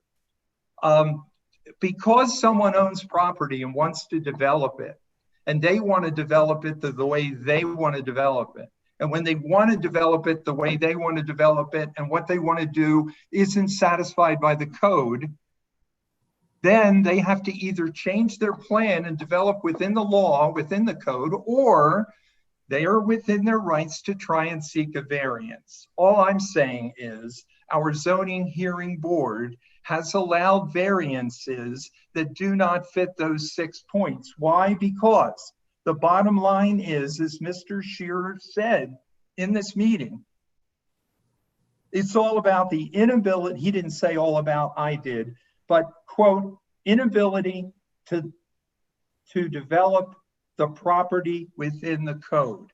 If the property can be developed within the code, if there isn't really a hardship, and that's what those 5 or 6 points are about, then the person who owns the property either changes their plan, gets rejected by the zoning hearing board because they should reject the variance.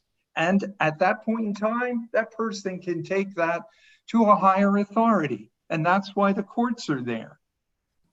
Either we have a zoning hearing board that's going to do its job. It's hard. I'm not saying it's easy. It's really hard. And would it cause perhaps developers to take the city to court? Perhaps. But at some point, we've got to stand our ground, to have a zoning code that's properly written and does the right job and follows our comprehensive plan and provides for the input from our city, from our community, and from professionals who were highly paid to do all the work they did. And then to not follow it because our zoning hearing board decides to grant variances because the developer's got a nice development and somebody wants to see that happen in our community and wants it badly enough. That's not good enough. It's not supposed to work that way. And Okay, the the last municipality's planning code is very clear on that and the role of each of those bodies. Okay, the last point is you made comments about what's in the question and answer section. The only thing I see, other than the people are now looking online to find the document, which Mr. Nomrowski did say was posted. Which document is posted? Stephen? Which documents are posted? There are a lot of documents now, so which ones are posted? So on our city website, in the red banner at the top of both homepages, the main homepage and the city hall page, is a link that takes those who click it to a page that provides all of the documents that, the zoning and saldo and the meeting announcement. Okay, that's not what we're talking about. No, I'm saying you made a comment that there's comments in the question answer. The only questions I saw, other than not being able to hear Dr. Ruggles, it was garbled, is the fact that somebody talked about the document wasn't there. So they wanted to see the document that we were talking about. So, Well, right directly above that, it says, shouldn't the hearing report conclude with the recommendations of the Easton Planning Commission and the Lehigh Valley Planning Commission so that we start with a balanced viewpoint? Quoting only positive comments is cherry picking and is not representative of the recommendations from good citizens serving on these two commissions. Those are not my words. Those were the words of Carol. And then directly below that, again, I guess Carol provided the public cannot see that document with those alleged additions because they do not have a copy of what is being presented to council. So in that case, apparently what Mr. Narowski has provided, his fifth or sixth or seventh or eighth rendition or change, that's fine. I'm glad that that's there. But we've got the letters provided by the Lehigh Valley Planning Commission, multiple with strong recommendations. And we've got also, of course, Mr. Elliott's proposal and recommendations. And having all of those documents available, what I'm saying is, in addition to the community needing that, and I'm guessing that's what Carol was referring to as well, is that each of you as city council members absolutely needs to have all of those documents and the time to review them properly. Give them the time that they deserve. And I believe that, I'm knowing you as I do, being your fair-minded folks who care about the city. And Mr. Scheer, I believe you're going to provide them with the absolute very best in the way of guidance and direction in that regard as they ask you questions. When you read those documents, I believe you're going to find that what Mr. Elliott has done, what he recommends, makes all the sense in the world, and Mayor will allow you to accommodate much of what you're trying to accomplish. I'm going to mention one last thing. I wasn't going to do it, but I am. I'm going to suggest you do a switch. This sounds really crazy, but that's okay. You've got three surface lots. You've got a lot on South 3rd Street that I understand is available for acquisition. You've got the street lot on North 3rd Street, which is involved in the development of that property. And you've also got the lot where the proposed 4th Street garage would go. I'm going to suggest that if you were to follow Mr. Elliott's proposal, and therefore the street corridor overlay that is North 3rd Street would allow for additional height and footprint.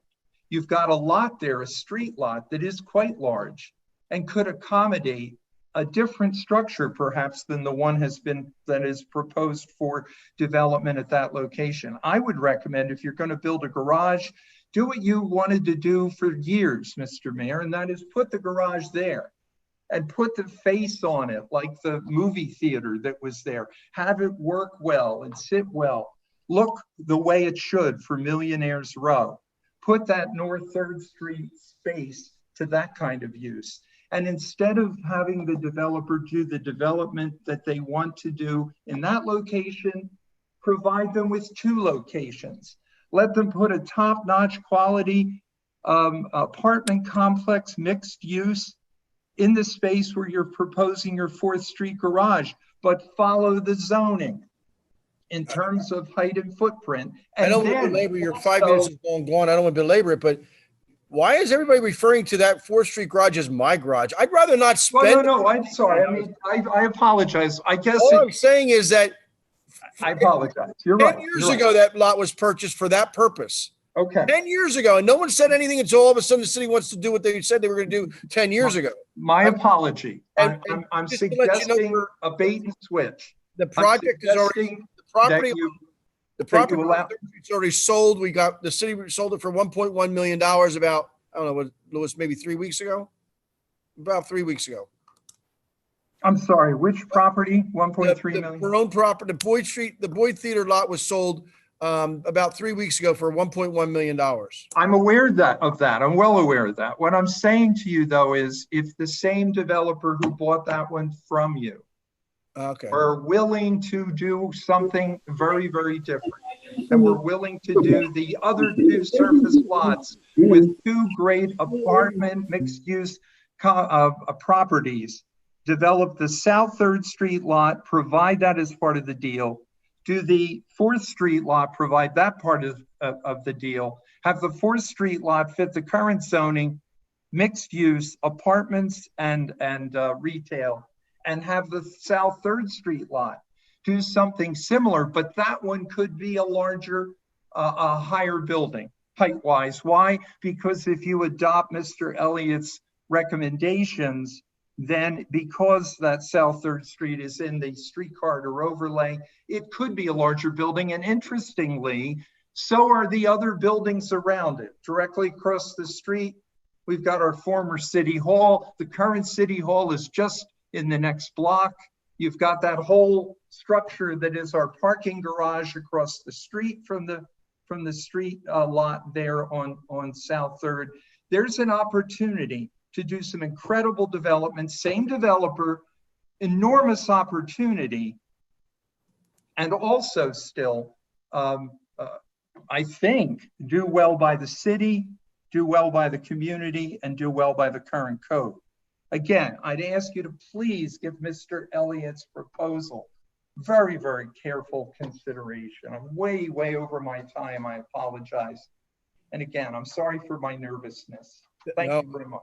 I'm not used to you being nervous, Kurt. Thank you very much for your input. It's always valued. I want you to know that. Louis, you want to call the next person up? Yeah, I just want to also, Mayor, let you know that Councilman Ruggles, he's can now participate. He jumped on on a phone, but if you do want him to speak, you will just let me know and I can unmute him. Secondly, we have in line here, we have Mr. Paul Felder, after which we're going to have Representative Bob Freeman. Okay. We also had Blake Rush on the list, but I think he yielded his time. So after these two speak, if Blake still wants to talk, we can allow him. Okay. Sounds good. Thank you. State Representative Bob Freeman, how are you doing? Oh, is it Paul Felder first? Oh, Paul Felder. Hello, Paul.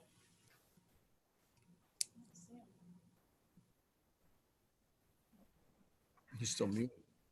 Am I on? There he is. Now you're on. I believe I am. Thank you. Thank you, Mr. Mayor. I could.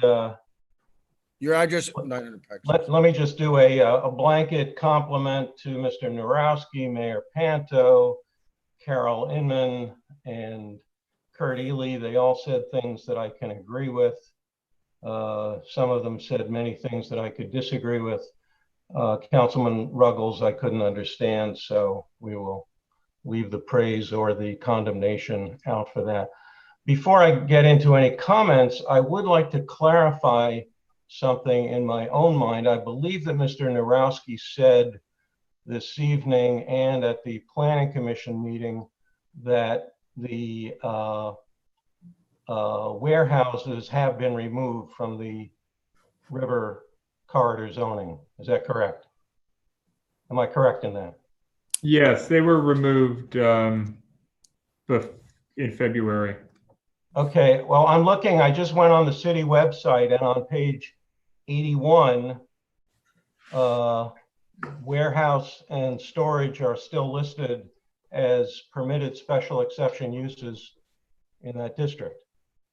That is likely the existing standard for the River Corridor District. So they're in red as not existing. They're in red as, let me just, my understanding, and there's no key to this, but isn't what's in red what has been proposed, what is in red and underlined?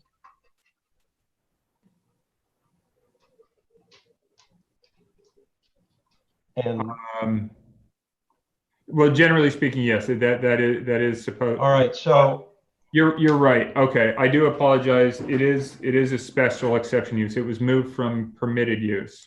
All right. Well, again, I think this gets to a major point that I want to make, which is that you know, we all know that doing things on Zoom, doing things online is a terrible way to have to conduct business. And I understand that a certain amount of business needs to be conducted that way. But I would urge you to not act on something this critical online, and especially because of the level of complexity of this, the amount of misinformation. And I've just shown you, if warehouses have no business in the river corridor area. Mr. Narowski has said repeatedly that they're not in there. They are in there. They should be taken out. I assume they will be taken out, which is going to be a significant change and a significant improvement to this document. But there are many, many things that require, I think, considerable clarification, not simply because I think Mr. Narowski tends to quote things that favor his position and not talk about things that don't favor his position, but because there's just an enormous complexity here, and you have a document from the Easton Planning Commission, which is enormously complicated. I think, you know, the mayor himself has said initially he was quoted in the paper as saying one thing about it, and then he said he favors 90% of it in an email yesterday. And I think I'm understanding him to say that at this point, he doesn't want it approved at all, that the resolution before the council is exactly what Mr. Narowski has proposed, with nothing of Mr. Elliott in there. And I would suggest that the mayor may be totally familiar with Mr. Elliott's comments or the Planning Commission's comments and decide they should all be rejected. I would be very surprised if each councilman is equally familiar. And I think the public needs more time to digest it. I just want to expand a little bit in the time that I have on some of the items that, again, I believe that Mr. Narowski is making the case that most of the Planning Commission's comments, the Easton Planning Commission's comments, are in fact in the ordinance. And I just want to read you a few things.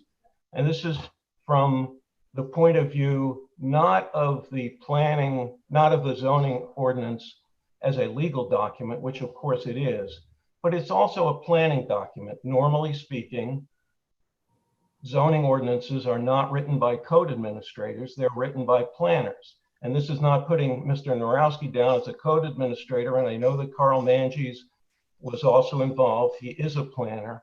However, the planners of the Lehigh Valley Planning Commission and people like Mr. Elliott, who are, I believe, really experts at planning, and other people in the community dispute some of the conclusions that Mr. Narowski has come to. And I just want to read you a few things, first with regard to watershed issues. The code currently says for the River Corridor District, the maximum impervious surface ratio by right in the district shall be 15%. The revision says the maximum impervious coverage shall be 40%.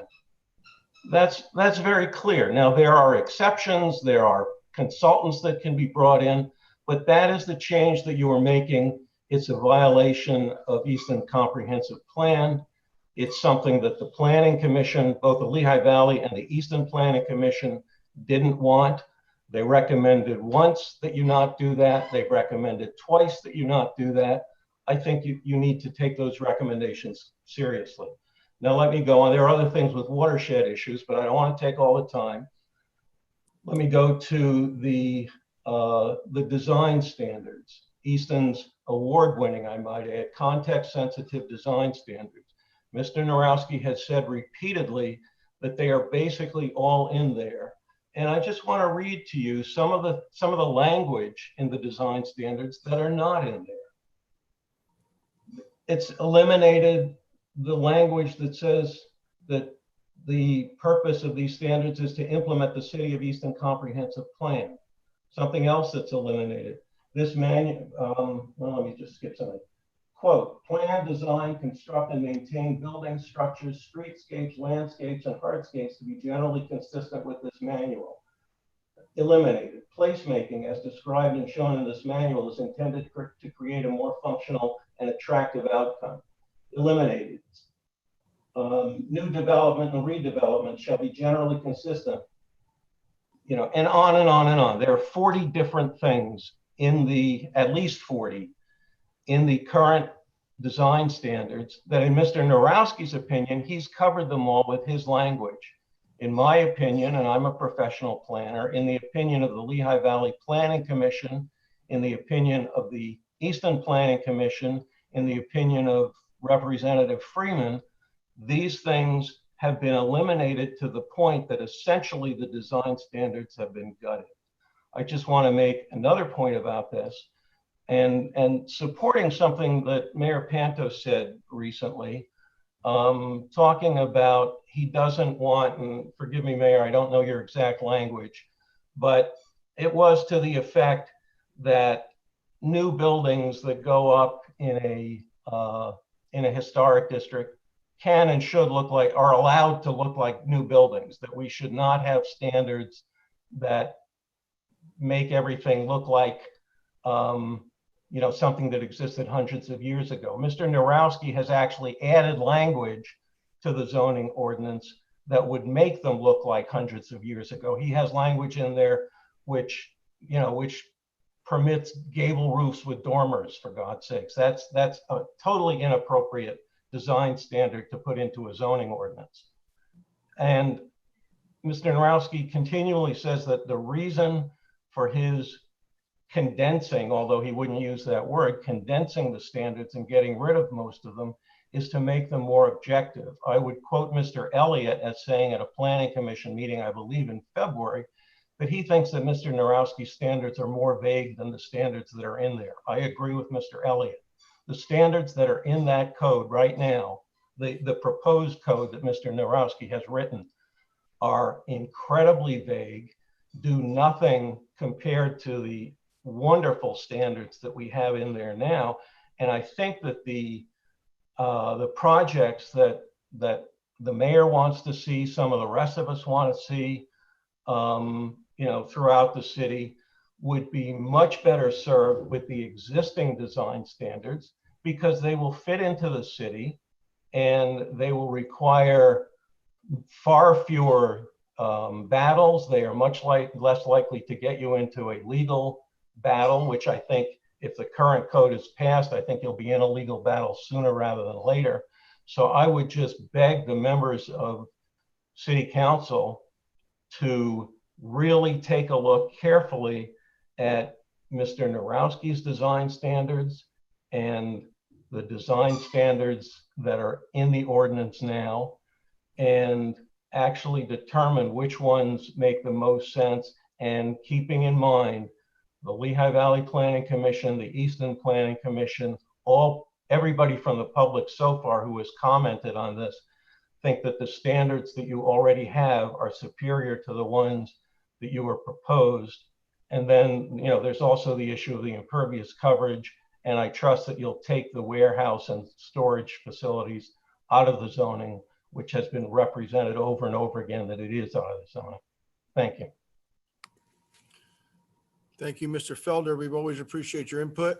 Louis, who do you have up next? We're going to have Representative Freeman, so just bear with me 1 second.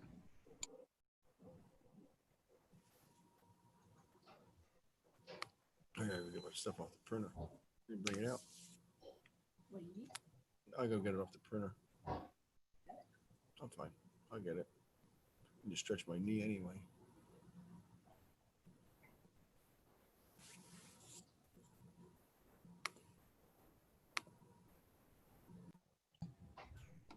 Representative Freeman, you can go ahead and start talking. Thank you. Mayor Panto, members of council, members of the city administration, thank you for the opportunity to weigh in on the proposed revisions to the zoning code. And I appreciate your patience with the long meeting in the evening. So good evening to you all. I have spoken about this at previous planning commission meetings, and by way of historical perspective, this goes back a long way with me. I was part of a group of citizens when the current zoning ordinance came into being that had advised on it and that had promoted a more urban code. Our previous zoning code, the one before the one we currently have, was very suburban in style. And had it been fully implemented, it would have probably destroyed the city, much in the same way that urban renewal did considerable damage to the city. So the code we have now is a very urban-based code. It was written in large part through the work of consultant Tom Comita, who's a noted new urbanist planner who's been recognized for his work throughout the country, particularly in Pennsylvania. And it is a code that really speaks to trying to create what we have here and protecting it and allowing development to occur, but to occur within the context of what we want our community to look like and be. My chief concern with the revisions to the code, as I've expressed before, has been the removal of the context-sensitive design standards, Article 35. And throughout the various drafts, these very critically important context-sensitive design standards have either been deleted or incompletely placed in separate zones with key elements eliminated entirely. And as Paul Felder noted, there were roughly 40 of them that were removed from this draft. The context-sensitive design standards set the tone of our form-based zoning code and ensure that development will occur in such a way as to be compatible with and reflect the wonderful look and feel that we have in our community. And with all due respect to Mr. Narowski, he had mentioned that he thought the current zoning code would lead to a stagnant city. Far from it. I think they have served us well over the years since they were enacted. And the great renaissance we have seen in Easton, led by Mayor Panto and the members of City Council, attest to the fact that they have served to guide zoning rather effectively. Let me note that in my opinion, the context-sensitive design standards strengthen the hand of the city to guide development. You want to be able to give the city the leverage it needs to make sure that when development occurs, that it occurs appropriately in context of what we have. We don't want to stop good development. No one does. We all recognize the potential economic impact, but you want to make sure it fits because the city of our scale cannot afford to make a misstep. If it does, it can have a tremendous impact. So my point has been all along that we should leave the the context-sensitive design standards intact in the current ordinance, strengthen them appropriately, and move them forward in the document in the zoning ordinance. Just as the Lehigh Valley Planning Commission has twice directed, but has never been properly attended to in the drafts. And I would note from Chad Elliott's wonderful resolution, which was unanimously endorsed by the Easton Planning Commission. If you go to page 6 of that resolution, there is a section that refers to the deletion of the context-sensitive design standards. And I will quote, "We, meaning the Easton Planning Commission, do not recommend the removal of a number of the context-sensitive design standards and agree with the comments of the Lehigh Valley Planning Commission in its prior review letter dated January 28, 2020, that the standards should be strengthened and moved to the front of the zoning code to emphasize their overarching significance." He also goes on to reference discussion above on other points regarding the cumulative impact of these proposed deletions. The rest of that paragraph on page 6 notes that careful adjustment of the standards to accommodate new development is appropriate and should be undertaken with certified planning expertise with standards creating experience in historic districts. In general, the context-sensitive design standards set forth in his footnote number 1 of this resolution should be retained. And that footnote appears on pages 3 and 4 of the Commission's proposed resolution. What has been substituted for them, and I understand that portions of the context-sensitive design standards have been put into the various other zones, but what has been substituted for it is a design standard that was drafted in such a way that it's too brief, lacking in context, and overly vague. And in my opinion, it does not reflect the recommendations of the Lehigh Valley Planning Commission, which had requested that the context-sensitive design standards be maintained, strengthened, and moved forward in the document. Context-sensitive design standards do not mean you have to build historic-looking buildings, only means that new buildings should relate to the existing buildings and structures in terms of the massing of buildings, the scale of buildings, and the relationship to the street. all of which is important in the consideration of an urban form-based code. The context-sensitive design standards of our current ordinance gives clear guidance that new development should relate to existing structures, again, in terms of scale, massing, location of buildings to the street, and thereby ensure that new development will be in harmony with the look and the feel of Easton, not jarringly at odds with it. Context-sensitive design standards protect the kind of wonderful small town feel we have, the wonderful urban scene that has developed, and our historic sense of place, which is an important consideration in terms of Easton's identity. And particularly with its emphasis on adaptive reuse, which is one of the strengths of the context-sensitive design standards. The context-sensitive design standards would be strengthened if the city would draft a manual of written design and graphic design guidelines, as actually was originally planned for and envisioned with the zoning code that we currently have. That would provide tremendous guidance to developers who want to come to Easton and develop, whether they're doing a rehab of existing structures or building new buildings. That kind of manual can be absolutely important in trying to guide them along the lines of what we want to see. And then finally, let me note too that I know in the Easton Planning Commission's resolution, there was considerable concern about the expansion of the maximum building footprint, and I share those concerns. Raising from 8,000 to 16,000 with the potential to get that even up higher under potential conditions to 24,000 raises concerns in terms of the scale. Again, we have a wonderful scale in terms of our buildings, in terms of our layout of our streets. This is a great town. It's a great community. We can all take pride in that. And again, I highly praise the mayor and council and the city administration for moving Easton forward in so many ways. But I would hate to see us damage what we have by not properly drafting these revisions. My biggest concern with the maximum footprint of buildings is that such a large footprint would create, in essence, a de facto private developer form of urban renewal, which would facilitate the destruction or loss of existing historic buildings and dramatically change our sense of place and our sense of physical place.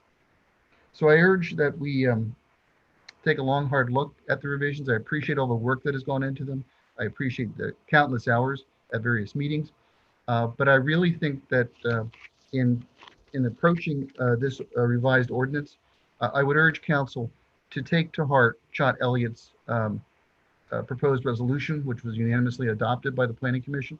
It gives good guidance. And again, look to page 6 and his comments on context-sensitive design standards.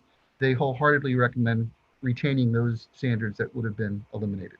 And I think the Lehigh Valley Planning Commission's direction is most helpful in saying that they should be kept intact, strengthened, and moved to the front of the document, which I would urge you to do if this moves forward in terms of zoning revision. Thank you for your time.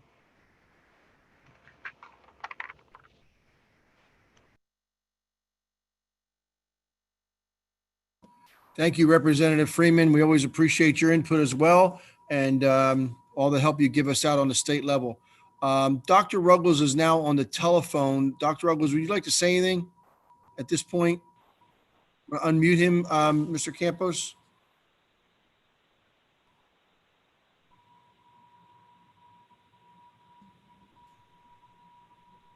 He's unmuted. His phone may have him muted.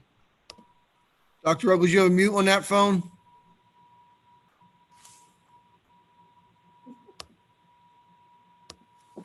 How about now? Now we hear okay. You. I just wanted to comment on the issue of flooding in the city of Easton and impervious areas that are proposed, or increases in proposed impervious areas.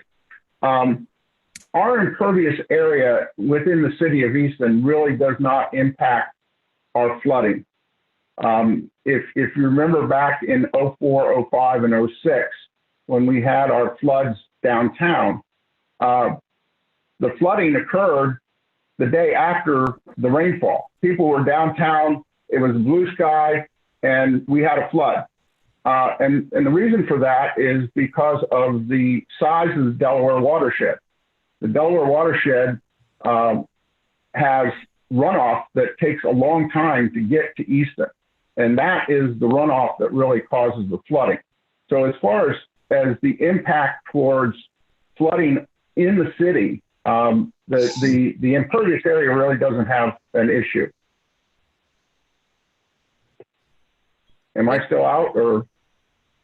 Okay. So, okay. I mean, I am qualified as an expert in flooding in federal court and testified in federal court. It is one of my areas of expertise. And I can tell you that, you know, that's one of the big concerns that I have whenever I go through the zoning code is what is the impact of you know, that any changes on flooding within the city. I take a serious look at that. So, but as far as our major floods from tropical storms or hurricanes that come through, it is not something that really we in the city control. It's controlled by our upstream watershed in the Delaware, which, for example, Pike County has increased population by over 400% in the last 10 years. And that creates impervious area, which causes more water to come down to us. And that's where our primary issue comes from, is that upstream watershed. So that's all I got. I just wanted to say that I think I've been on record that I think warehouses in the Lehigh Valley have been a terrible use of land. And I'm just, from a historic point of view, just so we know, that located along all of our waterways were warehouses and industries. Med Ed, Easton Sanitary Dairies, I mean, they were all down here. So the only good thing I saw, the silver lining in urban renewal, was that we opened up our waterfronts and made them green spaces. And I guess that was a good point about warehouses. And so I don't have a problem. And I think unlike Mr. Felder, I think it's a minor revision that wouldn't have to be changed, is that if it's introduced tonight as eliminating warehouses. The problem is, Stephen, my question for you is, do we then face a curative amendment because we don't allow it anywhere? I mean, that's possible. I would defer to our solicitors with regard to that. But if we were to remove the provision for warehouses as a special exception, it wouldn't be a change from the current zoning ordinance. I'm sorry, Steve. Do we allow warehouses anywhere in the zoning in the city? Because we really do need to. I mean, we can't suffer the exposure we had when we didn't allow any billboards in the city, and that's what our highway enterprise zone has been perfect for. Right.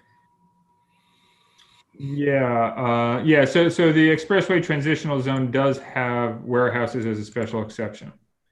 Okay, because as long as we have it somewhere, right, it'll be okay. Okay, that was just a question I had. And I don't think, by the way, if you did drop it, I don't know that would be. I don't think that would necessarily be a substantial revision to the extent that it's contrary to the comments of the LVPC. I think what Mr. Felder, and I don't want to speak for him, meant was that would be a substantial improvement in his mind compared to the draft.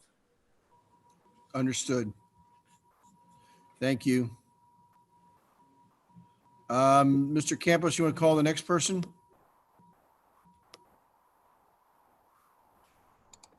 Mayor, right now, there's no new person that has raised their hand. There was one person in the, who is owner? Yeah, we don't, there's one person identified as owner who we asked in the chat room if he could provide his name.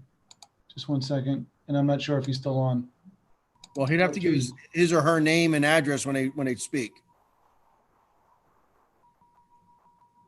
So you can unmute them. We certainly don't want to stifle it. There's a second person that just raised their hand also. I can, because I'm a host. The caller identified as owner is going to be unmuted right now. Okay. Okay, owner, you are on. I need your name and address, please. Hello, can you hear me? Yes. Yes, we can. Okay. My name is Abigail Diaz Croft, We need 350 Church the Street. clerk's asking you to have it spell it, the last name. Oh, DIAZ hyphen CRO Frank Thomas Sam Croft. What was the last letter? S like Sam. Frank Thomas Sam. Okay, we got it. Thank you. It's like craft Your on it with a address? no. Hi. Your address, Abigail? Hello? Your address we need. 350 Church Street. Okay. Okay. Well, I first want to thank you, Mayor, for how you handled, just like Harold said, the epidemic and everything that's been going on. Also, Mr. Narowski for working so hard on this plan. And I do have a few questions. I also agree with what Carol was saying, getting extra other opinions. Even in a jury, you have 12 people. It's great that you have professionals that have come, that you've paid to do it. But if universities are willing to give one or two other opinions so that everyone can then compare and decide, this would help the panel. I can't see how that cannot help you. I actually will be affected by the 4th Street. I live across the street. I am the only one facing it. I've experienced by traveling around the world. I'm not a urban planner, but I do know how to read architectural plans and so forth and so on. And I know the history of architecture, and I know how rushing into things could hurt cities to the point that then you regret. And Easton has that. When I first moved here, I saw Perkins in the middle of this beautiful little city, and I was saying, what is this about? It shouldn't have been there ever. I don't know who built it, but this can happen. Now, I'm not against progress. I'm part of the growth. I've lived here for 17 years. I came here where there was no stores open on Northampton. And I own one of the prime real estate right here on Northampton. And I am glad to hear you, Mayor Panto, say that you are interested and you want to help everyone in the city, which is really, really important. The poor, the rich, the middle, anywhere you live. And I like what Mr. Narowski said about having different things with this new change, different, how would you say it? Different, you said that for each different part of the city, the ordinance would be according to where you live, right? According to what is going on in that environment.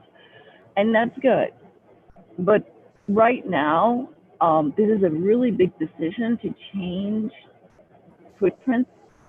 When you start changing footprints in a small city, you start changing the historical content of the city. You really do. Because there's a reason why those footprints were there.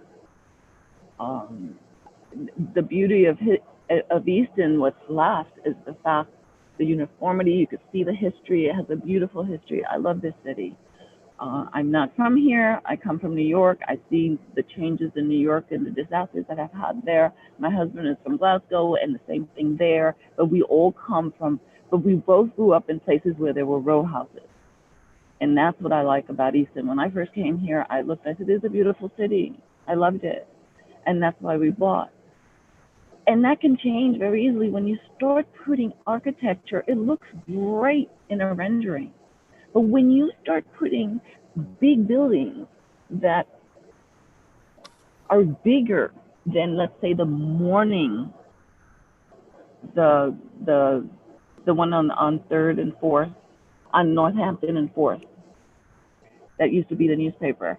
I mean, that's like one of the tallest in the Pomeroy building. you start really changing the whole environment. For this garage, I have not seen any environmental studies. I have not seen a traffic study. I have not seen how this would be affecting all the little houses, not only mine that's facing it, but there's a school there. When you build almost a 5-story garage, that's a lot of fumes. What's going to happen to those children? There's a police station there. The other side is a little alley. It's tiny. You're saying you're going in and out of 4th Street. Has anybody, stayed half a day in that corner? And what's going to happen and see the traffic? Not only for the market, but every single restaurant on Northampton Street has to have their deliveries on Church Street, because Northampton Street, you cannot park, or else the traffic, the flow, especially on rush hour. I heard that you're going to have the vendors come at certain times. Well, you're going to have to close Northampton Street because it's only 2 lanes, 1 lane actually, because people park there in front of the market, in front of the restaurant. So you only have 1 lane. So no one is thinking into this. This is why a independent traffic study has to be done. I would love to see that. An environmental study has, Mr. Panto, you said that you bought this, the city bought it 10 years ago for this purpose, but was this all thought about?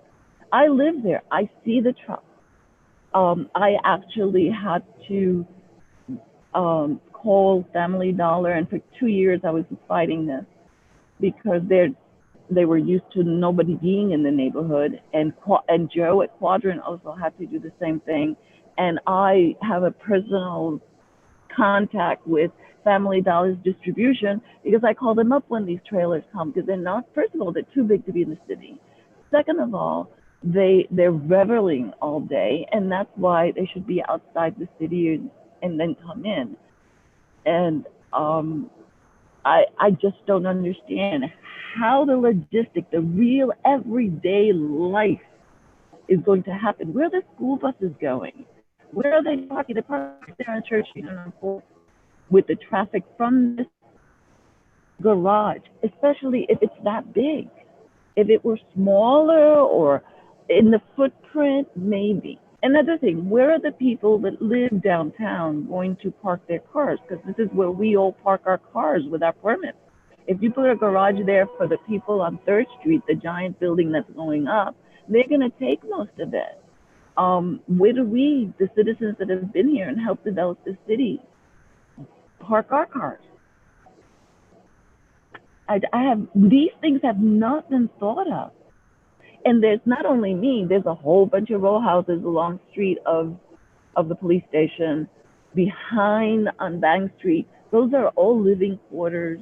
I mean, these are all row houses that people actually live, and you're going to build a big, huge garage with fumes and in and out and the traffic in the middle, in this small space with alleys on both, even 4th Street's only 2 lanes. These things have to be thought out very, very thoroughly. Otherwise, it's going to be a disaster. Like I said, I'm not against progress, but I'm against progress ruining the city, and then there's nothing you can go back to. Thank you very much for your comments. You'll have public hearings on that garage as well. As I said, it's not my garage, but I know. No, I'm not saying your garage. I didn't mean it that way. I know, but you said that the city bought the land. It's not yours. Business community wants it very badly, and so does the public market, because the first level will be primarily just a parking lot. You won't have to go up into the garage. You'll just actually have meters on the first floor, so you can come and go out of the market as quickly as possible. Speaking of your residential permit, we will have to take a look at that, Abigail. Absolutely. And it's not only me, it's also all of the other people. No, I'm saying we will look at that whole program, because I do believe that one of the things that we did by mistake during urban renewal was getting rid of all of our residents, and we're trying to bring them back. So one of the things residents have, they have to be able to park. So I want to look at that, and hopefully city council will have some program that can take care of the residents downtown. And so I'm not losing sight of that.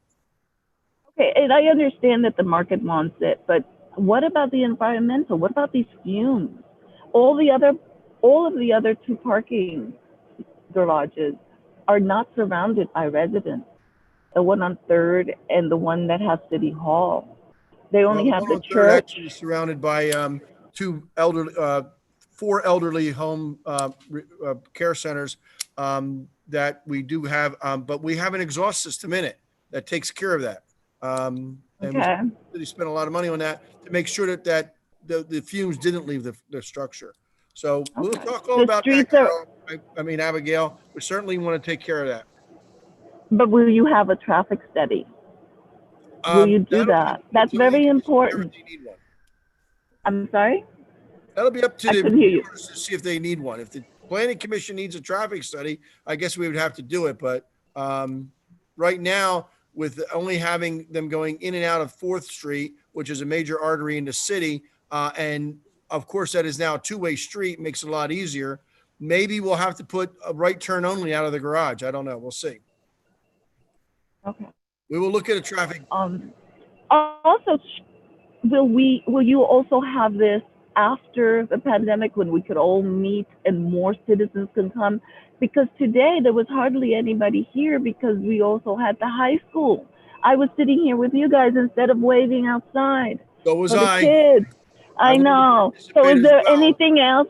Could Well, we? our meetings are always the 2nd and 4th Wednesday. I know it wasn't. It was just something that happened. But because of that, are you going to decide for such an important thing under these circumstances? It has to be thoroughly thought out, and more citizens need to come to know what's going on. I think both of these items tonight, the zoning ordinance and the parking garage, have been vetted for the last year and a half. But whatever we can do, we'll do. We want to hear from the public. Right, and I think that would be wonderful if more people can actually come and As a person who participate. wants to park downtown and lives downtown, if that garage isn't built, there's no place to park because the 550 car garage must come down within 2 years. And that's an engineering study that says that. So those 550 cars at 3rd and Pine got to go somewhere. And no one has been able to tell me where they can go if the 4th Street garage isn't built. And just for a historic point of view, that lot was actually the Sinrust building and the one next door to it were torn down during urban renewal for a parking deck. I mean, we're repeating history here. It wasn't something we just pulled out of the air. It was where the parking garage wanted to go. Unfortunately, what the redevelopment authority wanted to do at the time, and those of us who were members of Historic Easton fought it, was they wanted to tear down the quadrant bookmark as well to make it as wide as Pine Street is today. Part of our plan when the 3rd and Pine Street garage comes down is to narrow that 50-foot cartway called Pine Street make it more narrow. So you're absolutely right, Abigail, and we appreciate your call. Next one. Louis? Mayor, I believe that is the list. We had Mr. Blake Rush, who said he wasn't going to make any more comments. Other than that, there's no one else on the list. Okay, I'll turn it back over to Councilman O'Connell.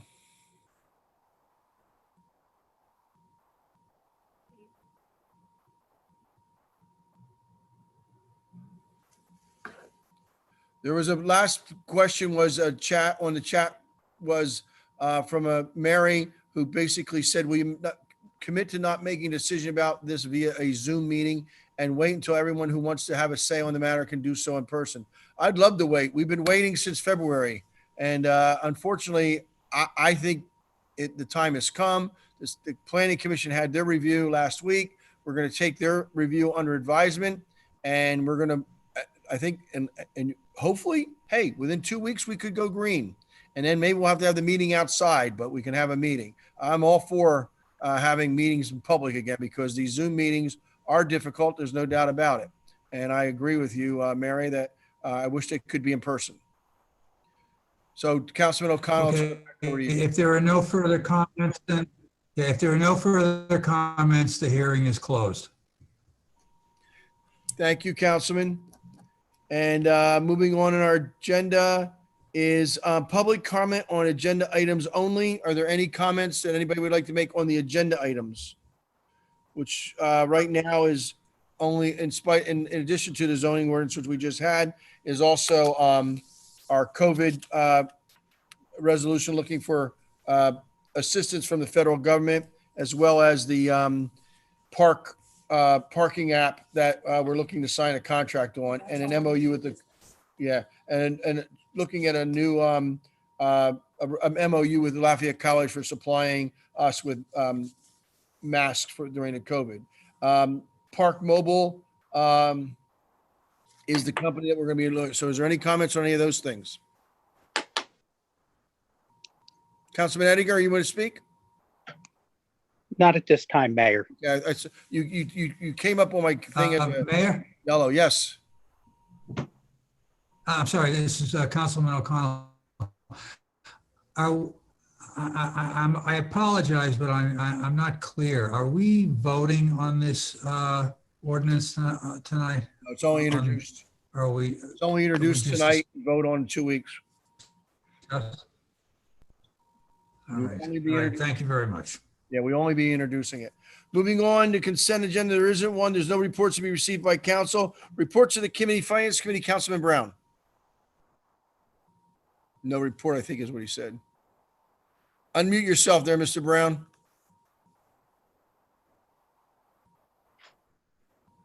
There you go. Okay, thank you. As far as the Finance Committee goes, I don't have anything, but I do have a couple of things I would like to say. I'd like to commend the City of Easton and the mayor, and also the Easton Police Department for their diligence as we go through this unfortunate tragedy in our country. With Black Lives Matter coming into our community, our police officer was on the utmost respectful of everyone in the city. And I just wanted to say that publicly. And also, one of the things that come to mind as I keep getting stopped in the community from people that are Caucasian or white and apologizing to me, not needing them to have them apologize to me. There's not a reason to apologize to myself, but I do understand where they're going. I think our city is a very proactive city, and as we are proactive, I'd like to see us, and Mayor, I know you're probably going to talk a little about this under your committee, that we do start to look at the police policy as we go forward. Things change. We need to go back and look at things and see if we can revise them. I know that our police department is one of the finest in Lehigh Valley. I said that publicly, and I'll say it again. Our neighborhoods know our police officer. That's because we went through community policing some time ago. And now we're back in the last couple of years with police on bikes. I think that's important. And when we talk about Black Lives Matter, it's very important to understand the plight of the country and why they feel that way. But this city in itself has been at the table with its community, and we will continue to be at the table with our community, whether that's African-American, Hispanic, whatever. It's important that we engage with our city. And ending with that, I'd just like to say that not only do Black Lives Matter, but all lives matter. And as we move forward in reaching some kind of resolution with our country, first and foremost, we have to see what's best for our city. Thank you, Mayor, for the time, and Council for your support. Thank you, Vice Mayor Brown. And I do have a statement that I'm going to read. I have been somewhat quiet, and I want to make sure that I go on the record. I waited for a council meeting to do that. Councilman Volcano, Economic Development Committee. Thank you, Mayor. I just would like to echo everyone else saying thank you to all of the city staff that has been performing under this COVID-19 as best as they could, but they have been wonderful. with the things that they're doing for the city. But I would like to also put out a big shout out for my director, or the director that I oversee, the committee, Mr. John Kingsley, because I know he's been working very hard and diligently with all the businesses and the restaurants in town, along with the rest of the city staff, to see and start to make things come around so that we can all happily perhaps get back to normal very shortly, maybe by the beginning of the new year. But thank you to everyone, and stay safe. I hope not New Year. Planning and Code Committee, Councilmember O'Connell. No report, Mayor. Okay, Public Safety Committee, Councilman Dr. Ruggles. Thank you. Thank you, Mr. Mayor. Sorry. Yeah. I just wanted to let council know that I've been working with the fire chief on a program for flooding within the city and response to flooding and preparations for flooding. We're hoping to get that kind of an overview to city council relatively soon. But it will make our city hopefully a little bit more resilient to flooding issues. And if I just want to mention too that if I get frozen on the screen here, I do have a comment on bill number 8 when it gets introduced. Okay, very good. Councilman Ettinger, Public Works Committee. I have no report, Mayor. Thank you, Councilman. Councilman Milan, Administration. Thank you, Mayor. I have no report. I just had one question for the administration. Just wanted to follow up with Mr. Campos regarding the email that was sent by Mr. Lisanicki on May 14th, that he would have the April numbers to us by the 27th. And I was just kind of follow up to see what the status on that was. The April budget numbers will be sent right after this meeting, and we will be discussing them at the next city council meeting. Well, would May be done to them by then? I'm not sure, Mr. Milan. Okay. That's it for me, Mayor. Okay, thank you. And I know Reporter Solicitor, Mr. Shearer, before you get to your report, let me just announce that we had an executive session last night for the public to know. Council members knew last night. We did receive a retirement from Fire Chief Krill, and he will be retiring in the next 60 to 80 days. Mr. Campos, would you like to add to that?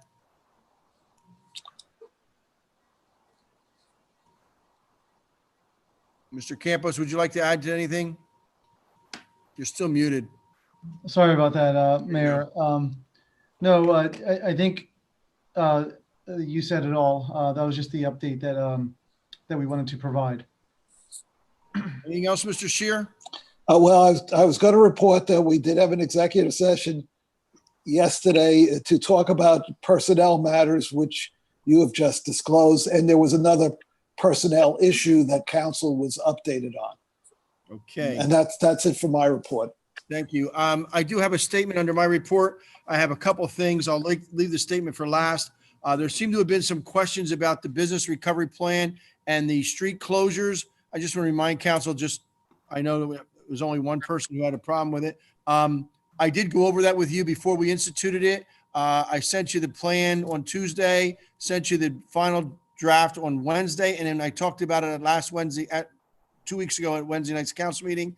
What our plan was, I can only tell you it's been executed with a little bit of trouble. I mean, there's a lot of work that went into it, a lot of planning, a lot of staff time as far as Mr. Hopkins and Mr. Kingsley and Mr. Campos and myself. But there is some tweaking that has to be done. We're going to be doing some tweaking for this weekend because we have, very honestly, it's been very successful. And the Southeast quadrant has really 6 businesses in it. And so we needed to get a little bit more space there. And we're going to try to make it more equitable for that area. But I was downtown Friday and Saturday and Sunday as well for the rally. I will say that we did have some social distancing problems. All of those businesses in that quadrant closed at 10 o'clock because it was getting out of hand. I've asked them again to maintain social distancing. However, and it's in the plan that as you probably all read, it's their responsibility, not ours. Our city police officers are not going to go in and try to move people around when it's the business owner's responsibility. It's under their liquor license that they take care of their own responsibility. So we'll see what happens this weekend, but we will be tweaking it to give them more of a equitable area that everybody has the same number of tables and chairs. There was a hazmat incident. I tried to keep you updated on that. The good news is we did get a letter from the Philadelphia Regional Office of EPA. They're going to we did meet with them. I don't know, was it last Thursday or Friday, Lewis? I guess it was Friday.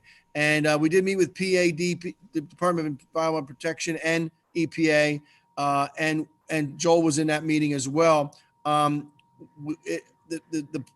site is in receivership by the county. So if Easton Chrome Plating, if we don't find any owners there, I guess it's going to defer to the county. But the good news is, as of that meeting, EPA was taking charge of it. And we did get a letter that doesn't necessarily say they've approved the $250,000, but they outlined the expenditures that came to $250,000 in a letter that to me looked like, they are going to follow up and actually take care of that problem. It has been stabilized, so there's no problem there. We did hire rapid response to go in, take the monitoring of air quality and liquids. We did hire them to do a repacking of any of the containers that seem to be a little bit fragile. We did hire rapid response to be on site to manage that. So you did see some closures of Route 611 for a couple hours each day as they move back and forth between Roosevelt State Park and there. So that's been going rather well. Fortunately, Fire Chief Krill and Stephen Narowski are working on something that says, I forget the name, the permit, was it permit 2 or something, Stephen? They have those kind of containers when they close, we have to do an inspection. Yeah, with regard, so we want to take the existing regulations that EPA and DEP has and formulate a plan of action on our end that'll help monitor it, support those efforts from cradle to grave for hazardous substances, and then require the owner to remove those chemicals and substances from the site when closing up shop or moving. Thank you. And now for my statement about the social unrest that is plaguing our country. During the last few weeks, your city administration has been extremely busy. First, the COVID pandemic came about with the closure of City Hall, skeleton staff, and all the issues that surround us with the COVID virus. Then our business recovery plan, we tried to put into action and have done so. And then a hazmat situation, and there was more. But the toughest issue that we need to resolve once and for all is that this country's issue of systemic racism, not just because of the murder of George Floyd, I do call it murder, but because of the light it has shown once again on the generational impacts of systemic racism. While we are witnessing, sharing, and experience more pain than any time I can remember, there is also reason to hope. People are rising in cities across the nation to speak out, to protest, and demand change. We need to build community, peacefully protesting and calling for an end to police violence where it exists and the systemic structures that perpetuate it. I am grateful for those who peacefully marched and protested in Easton. By the thousands, we have seen people march, most of which were peaceful. But as we all know, words hurt too, not just actions. And some of the rhetoric against our police and remarks and hand gestures were totally uncalled for against our department. Our police have showed true professionalism as they were taunted to react by individuals, and the rally leaders did not stop the unpeaceful rhetoric. This is an incredibly painful 2 weeks for our country. One that is shining the light on the hundreds of years of racism and injustice that has haunted our past and continues to our present. It's time to eradicate it from our future. It is a time that summons all of us, including myself, to do more and to do better. While painful, because the trauma and impacts of systemic racism are both immediate and generations deep, I have deeply appreciated those conversations and their willingness to have them. I believe we can truly, as one person said to me, build true, lasting generational justice and change.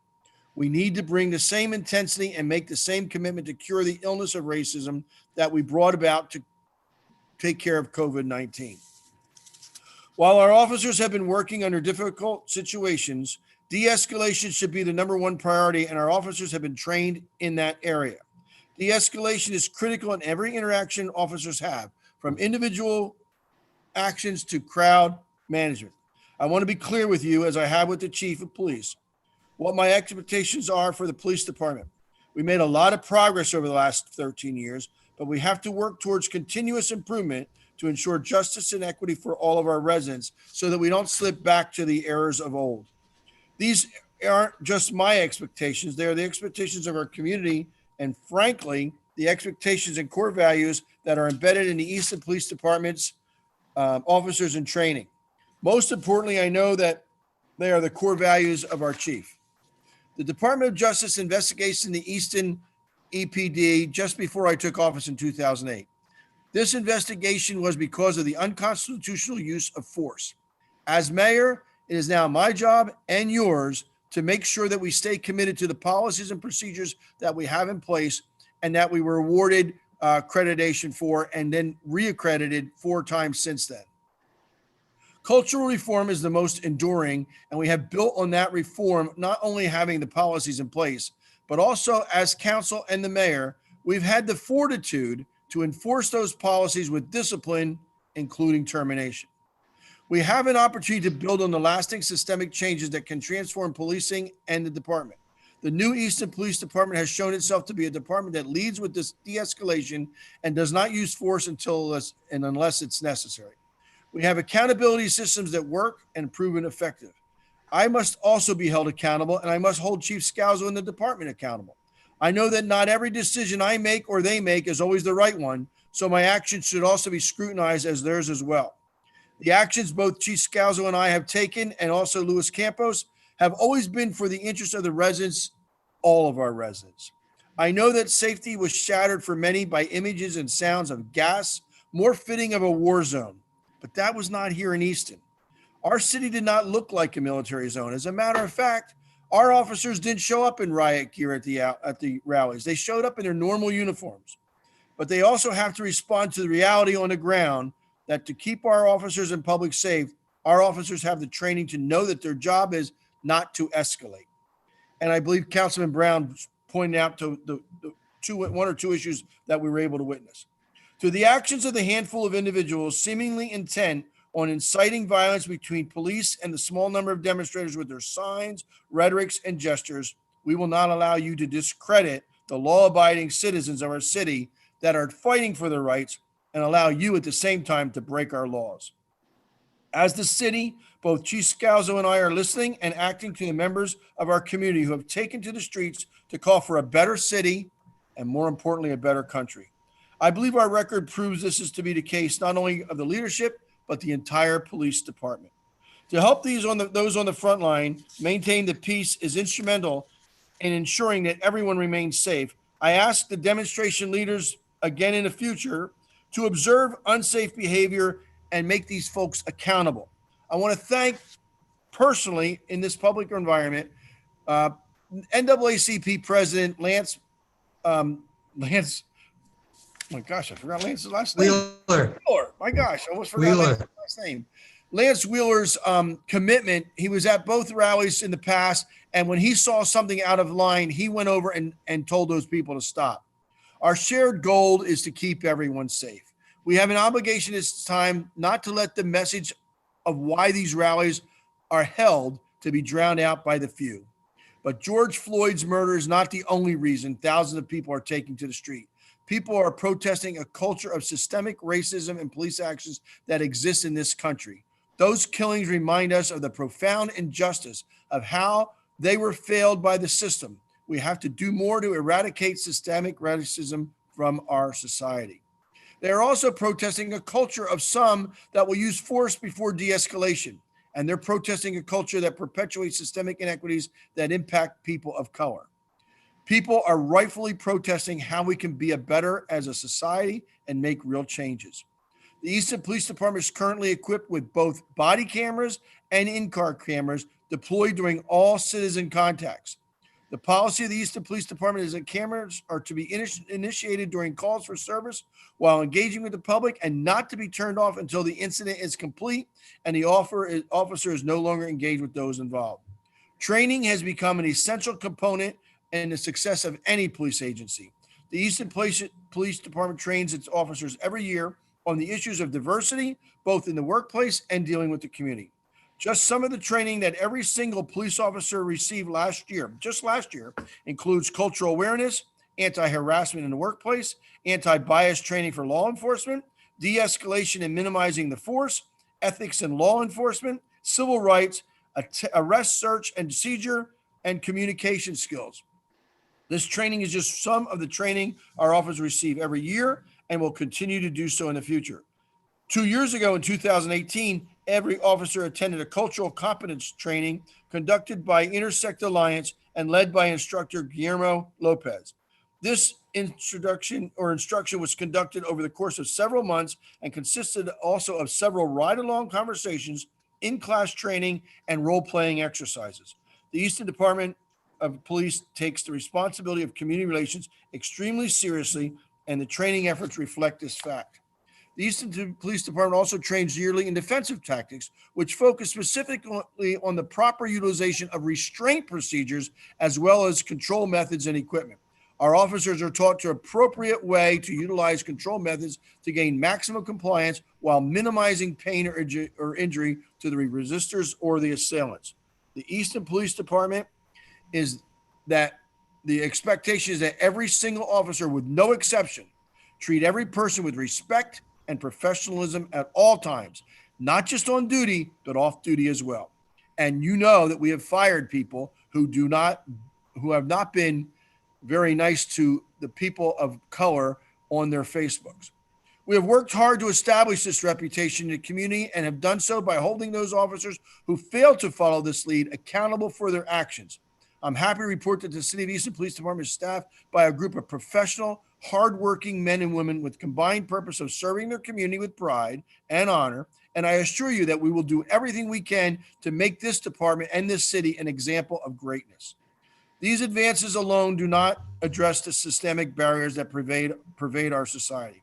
Our collective failure to address racism and inequality isn't just in the area of policing in America. It's in housing and home ownership, health, education, and economic opportunity. The true public safety means that everyone, regardless of their background, has the opportunity to build a better life without fear for themselves and their loved ones, and has access to the services they need, including affordable housing, education, jobs, and healthcare. It is reflective of our deep problem that the governmental system has, which needs the most reform we invest is in our criminal justice system. We need to change that. I make a point whenever I'm speaking to our other local officials. A city isn't going to be able to establish fruitful relationships on the spot in the moment of crisis. It's the relationships we establish prior to any incidents that were critical in helping us respond to the situation at hand and the ability to work with the community. For me, it's been a lifetime of relationships that I treasure every day. Just to a footnote, I want to know that the very first rally we had and the second one, we did not know about. There was no permits or anything like that. Our police department found out through Intel and Facebook. Our police chief took it upon himself to call Pastor Phil Davis and Lance Wheeler to be there. They didn't even know about it last week. To be there because we wanted a presence of people that we've had relationships with for a long time.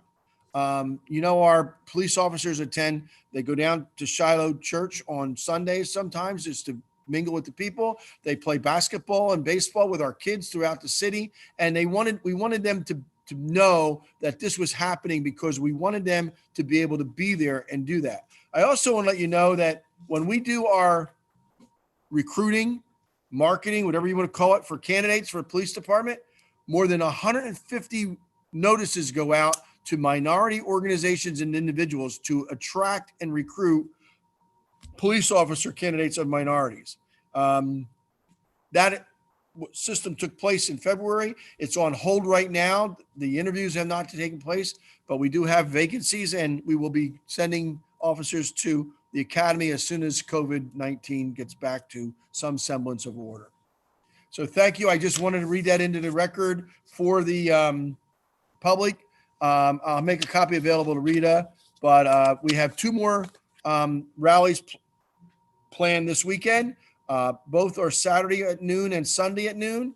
Saturday is more of a faith prayer march, an old traditional prayer march where they'll start at 15th Street, end up at, or stop, they'll stop at 12th Street. Along the way, Open Life will do a prayer in front of their church, and they'll move down to like 10th Street and they'll do a prayer there in front of Reverend Griffin's place. And then they'll move down to downtown. I know Pastor Ruggles is involved in it as well. And it's being organized by Pastor Misty Holmes, Apostle Misty Holmes. I do know that when they come to Easton, they will be ending up in a circle with some speakers and some prayers. And I will make the loud system in the circle available to them. I know that was something that Councilman O'Connell saw at the last one.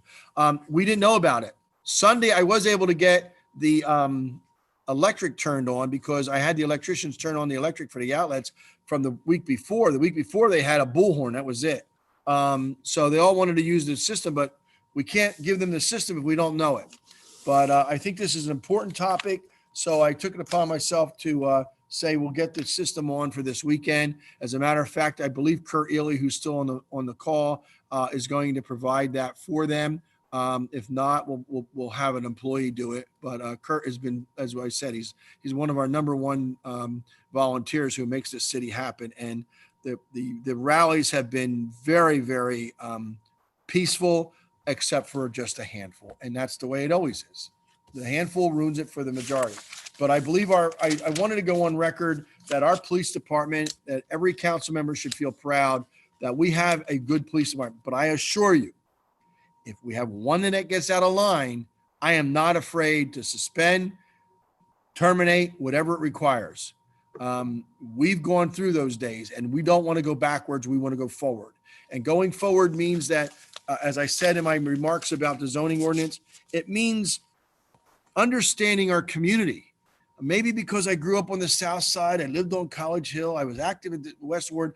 I know our neighborhoods, and we just, it's important that we provide a way out of poverty for all of our people.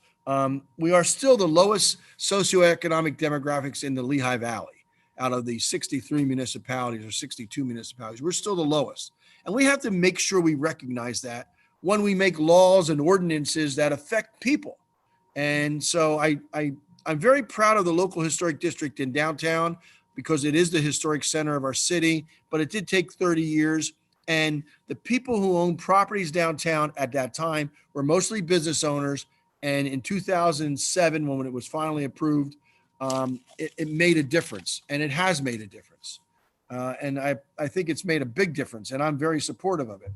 So I just wanted to get that on record. So I have nothing else to say, thankfully, for the citizens who are listening in. And correspondence, Madam Clerk. There is none, no correspondence, no unfinished business, right into new business.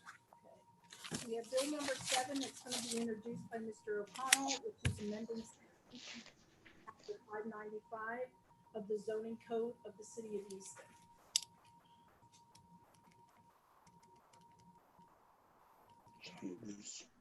Okay, we have. I do not wish to introduce that. Does not wish to introduce it. Is that what I'm hearing, David? You don't want to introduce Yes, that's correct. Okay, then anyone else can. Correct. Okay, then I'll introduce it. Is there a second? No, it's just an. Oh, it's introduction. That's great. Okay, I'll introduce it for the record. Okay. Then we have bill number 8 that's going to be introduced either by Mr. O'Connell. Again, amending section in chapter 520 of the subdivision and land development of the code of the city of Easton. Do you want to introduce that one, Mr. O'Connell? I do not wish to introduce that bill. Mayor? I will introduce it. And I can hardly hear Rita, by the way. Oh, yeah, but Can you ask Rita to speak up? I hear you. I'm doing the best I can on this. All right, she's, Okay, and then we have bill number 9 being introduced by maybe Mr. O'Connell. oh, wait, oh, no, Dr. Ruggles had something you want to say about bill number 8. Dr. Ruggles? Right. Yes, there are a couple of things in here I think that need to be changed, and I'd just like to get them in and during the introduction so we don't have to do it next time. Okay. I'm sorry, 525-35, where it says subdivision and land development plan. Stephen, you want to address that? I'm just asking Mr. Narowski, do we want to require people to give a digital copy also? What they have there is just paper copies. That's a good idea. Yeah, I mean, it's something we could certainly add. You're talking about 52035? Correct, yes. Okay. Let me just get there. An A, yeah. Yeah, I believe that's something we could add. I'll defer to Joel or Jeremy to determine if that would be substantial and create some sort of issue. Okay. The other, actually, there are two others, but they're really the same thing. On that same section in B1, I think we need to stipulate that the NAVD 88 datum shall be used in all plans. Okay. I was involved in a case where the architect used the 1929 datum and the engineer used the 1988 datum, and the building was built 8 inches too low. So, I think we need to actually specify which one it is. And then along that same line, if you jump to number 10 in that same category. Yes. Actually, the USGS datum is incorrect. United States, that's usually the United States Geological Survey. They do not set the datum. It's the Geodetic Survey that sets the datum. And again, I just think there, instead of, it should be based on NAVD 88, which is North American Vertical Datum of 1988. But I mean, that's the long version of it, but that's the one that everybody uses currently. Okay, so my question then is for the solicitor, since this is the existing code, these aren't proposed amendments. Is this create an issue that needs re-review? You're only incorporating, based on Councilman Ruggles' suggestions, reference points that, technical reference points. Is that correct? Yes. Yeah, it's actually just actually identifying what that reference point is instead of being very generic. Okay, so that you're not changing the substance of what the ordinance was advertised as. Not at all. Well, in that case, I think it's okay to change it. And I don't think you need to start the whole process over again. It would be a good idea to reflect what those changes will be, because someone's going to have to formally amend the ordinance as presently stated to reflect those not to reflect those additions, those clarifications. Really, is that correct? It's technical references and recitals. You can almost put them in footnotes. I'll make the change. I'll make sure the change is done and submitted to the city clerk. Mayor, you're muted. That's all I have, Mayor. You want to make that amendment a motion? I will so move. Because Joel, we need to have it moved and seconded and approved. Otherwise, if we do it next week, 2 weeks from now, it's too late. We'd have to do it again. Well, I think it's a better form to do it now so that when you advertise or when you have on the website, hopefully you'll keep this ordinance available for the public to review. You'll have this additional language added. So I think it's a good idea if you could introduce it as amended. So long as now here you'll need well, you introduced it, so I guess you could accept the revision. I'll accept Dr. Ruggles' revisions then. You don't And we'll need make a those second. changes. And Sandy was on I was gonna second it. anyway, so. We need to take a vote. So let's do it with a motion and a second and a roll call because we really already introduced it. So we're going to do a roll call on Dr. Ruggles' clarifications to use the NAVD 88 datum. Mr. Brown? Aye. Readinger? Aye. Milan? Aye. O'Connell? No. Dr. Ruggles? Aye. Mrs. Volcano? Aye. Mayor Panto? Aye. So we take this one. Yes. That's all I have, Mr. Mayor. Okay, thank you, Dr. Ruggles. Moving on, Madam Clerk. Okay, then we have bill number 9, being introduced by Mr. O'Connell or not. Amending sections contained in 285 fees of the code of the city of Easton. So introduced. So introduce. We have a resolution being introduced by Mayor Panto and co-sponsored by Mr. Brown, Mrs. Volcano, Dr. Ruggles, Mr. Milan, Mr. O'Connell, and James Ettinger. Basically, it's requesting that Congress allocate fair and direct federal support to all of America's communities, regardless of population size, and that the funding be flexible and address not only additional expenses incurred by communities in response to the pandemic emergency, but also added resulting from this issue. So moved. Second. Second. Moved in second. Any discussion? Roll call, Madam Clerk. Mr. O'Connell? Aye. Ruggles? Aye. Volcano? Aye. Mayor Panto? Aye. Mr. Brown? Aye. Ettinger? Aye. Milan? Aye. Introduced by Mr. Milan. Memorandum of understanding between the city of Easton and Lafayette College.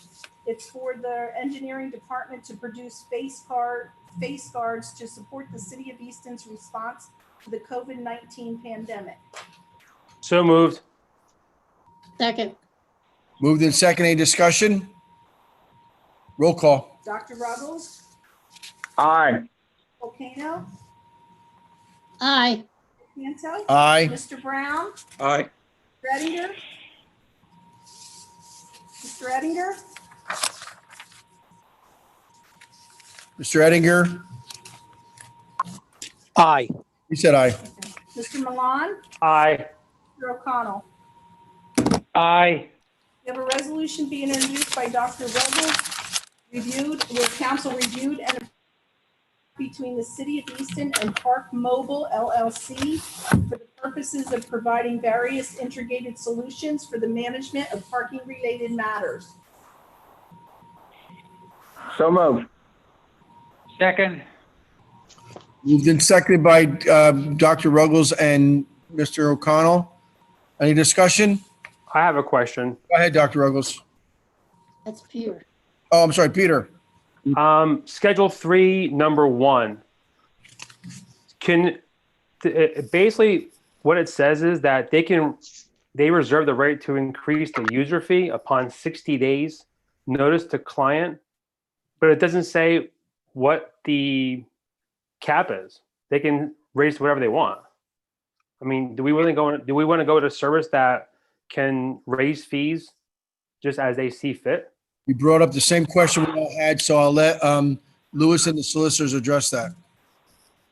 You know what, let me start, and then I'll turn it over to Jeremy or Joel, if they want to add. The short answer is yes, they can increase fees. This contract is not any better, or this agreement rather is not any better than the previous agreement. We spoke with the vendor, who's a national player. We asked them to make changes to that specific language because we wanted to have a fixed rate. We do have a 60-day, there's 60-day out language, so it allows us to leave, even though it's, as you can see, and you read through the agreement, it's a 3-year term, if you will. So the short answer is yes, they can increase fees. In discussing with the vendor also noted that they have not increased fees for some times, and the fees are really contingent on market conditions, on the credit market specifically, credit card market. That's the business answer. I don't know if there's any other legal discussion on that. Yeah, well, I just take it one step further. Section 4.3, which we requested because of that concern, allows termination not on 60 days, but actually 30 days.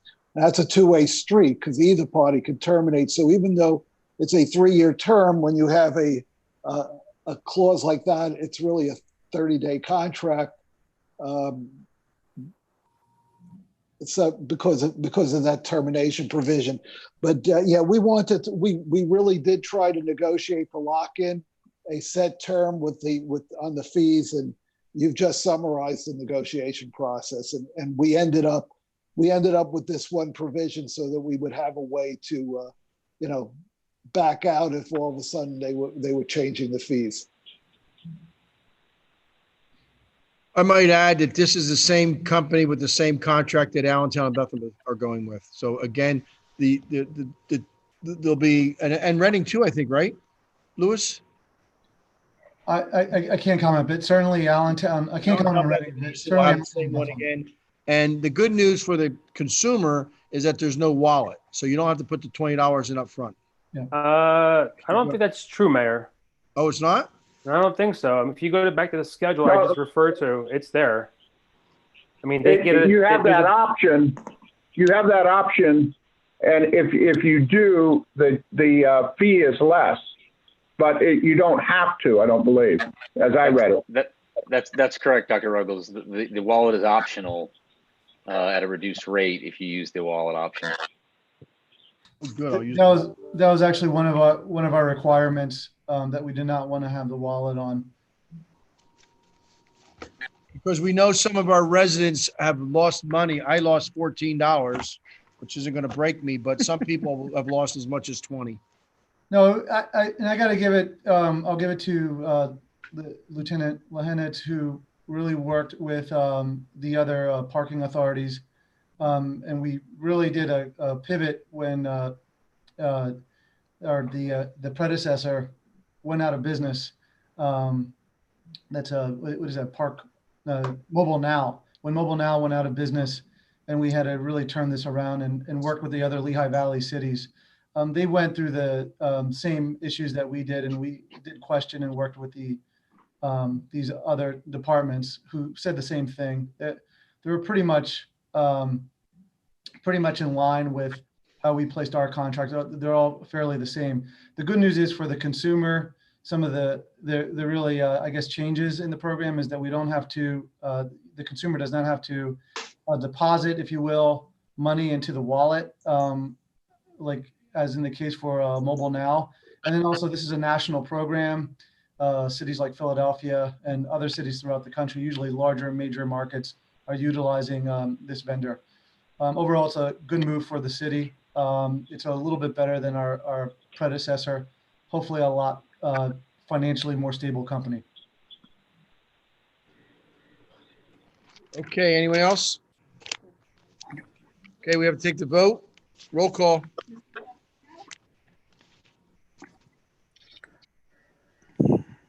Volcano, Aye. Mayor, Aye. Mr. Brown, Aye. Bettinger, Aye. Juan, Aye. Mr. O'Connell, Aye. Dr. Ruggles. Aye. Okay, at this point, we have to go back a little bit. I need a motion to approve the minutes of the previous meeting held on May 13th. So moved. Second. Moved and seconded. Dr. Gabe O'Connell seconded. Any additions, deletions, or changes? Roll call, Madam Clerk. Mr. Milan, Aye. O'Connell, Aye. Ruggles, Aye. Volcano, Aye. Panto, Aye. Mr. Brown, Aye. Ettinger. Aye. Okay, at this point, is there anything else from City Council would like to bring up before I open it up for public comment on any agenda item or any item at all? Mayor, Yeah, go ahead. if I may, I just wanted to chime in. One of the key points or one of the major issues that we have looming here is the overall budget and the budget deficit, which at one point was projected to be as high as 17%.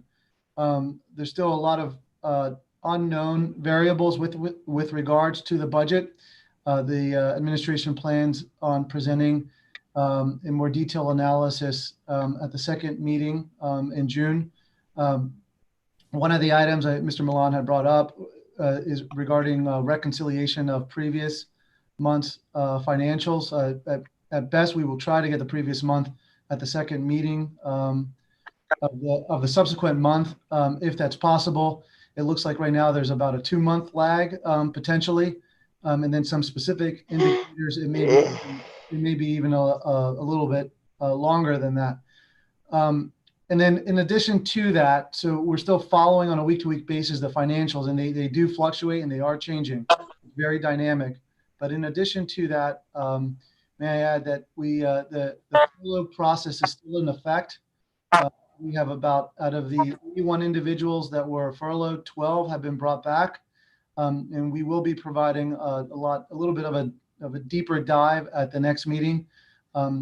Certainly any council members are more than welcome to call myself and also Mr. Lesnicki would have a one-on-one meeting if you want to take a little bit of a more granular look at the budget and where we're at.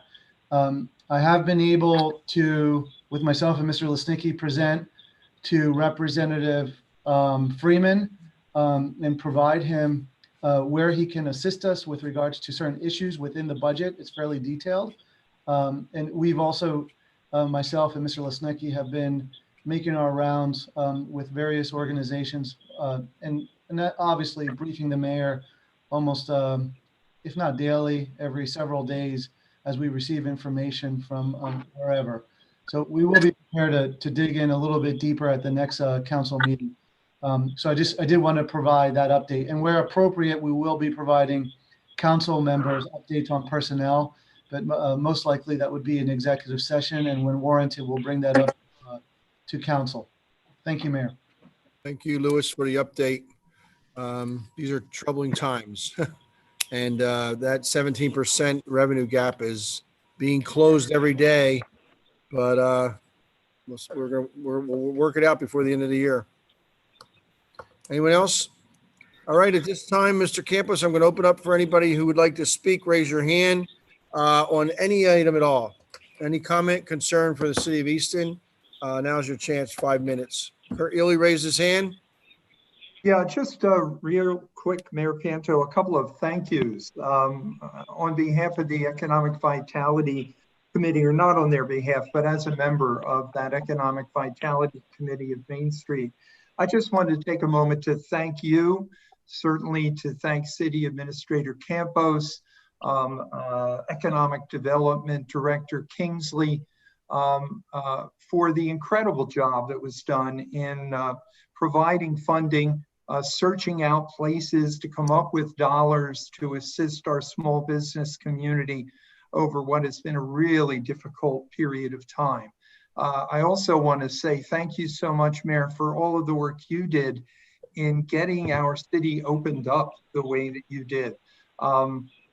It's been incredible. I've heard that suppliers who come to restaurant owners have mentioned how far ahead Easton is over the other cities in the Lehigh Valley in helping restaurants get their doors open and get people, outside to be able to dine and bring economic vitality to the city. It'll make a difference, hopefully down the road on the city's bottom line, but it just means so much to those restaurant owners and to the retail community as well.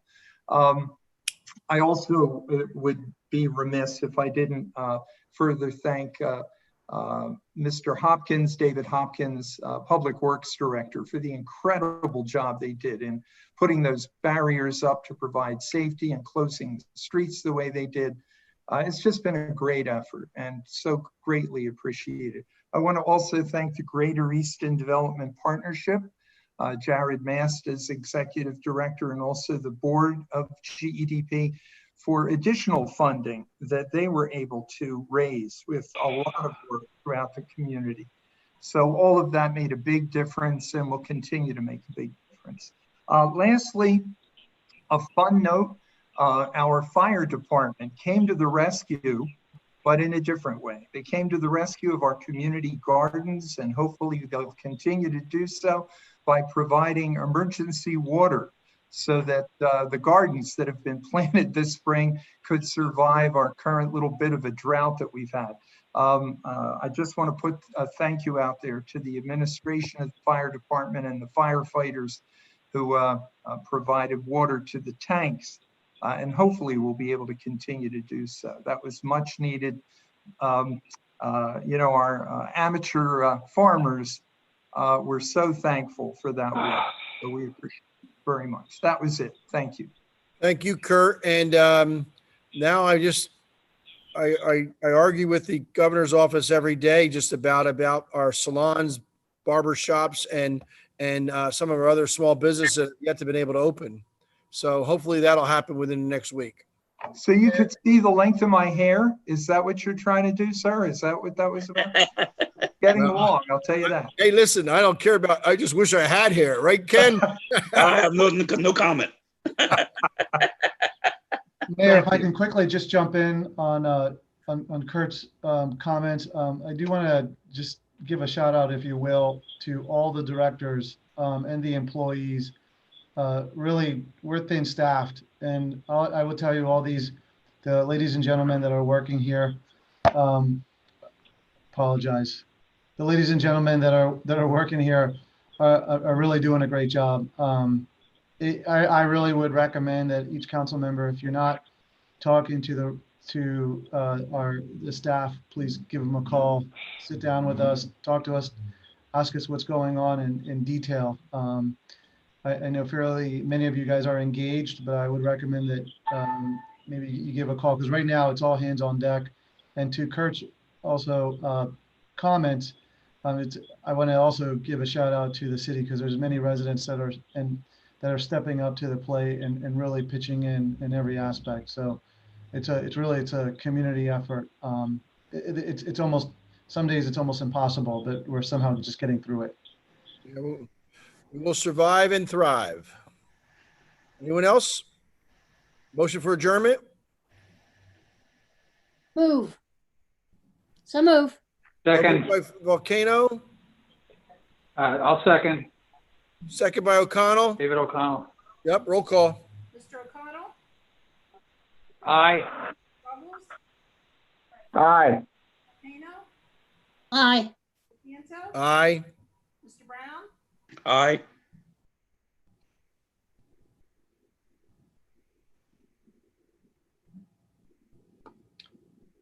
So the mayor is you could hear Rita through the mayor. It looks like the mayor was disconnected. So I would say that formally ends the meeting.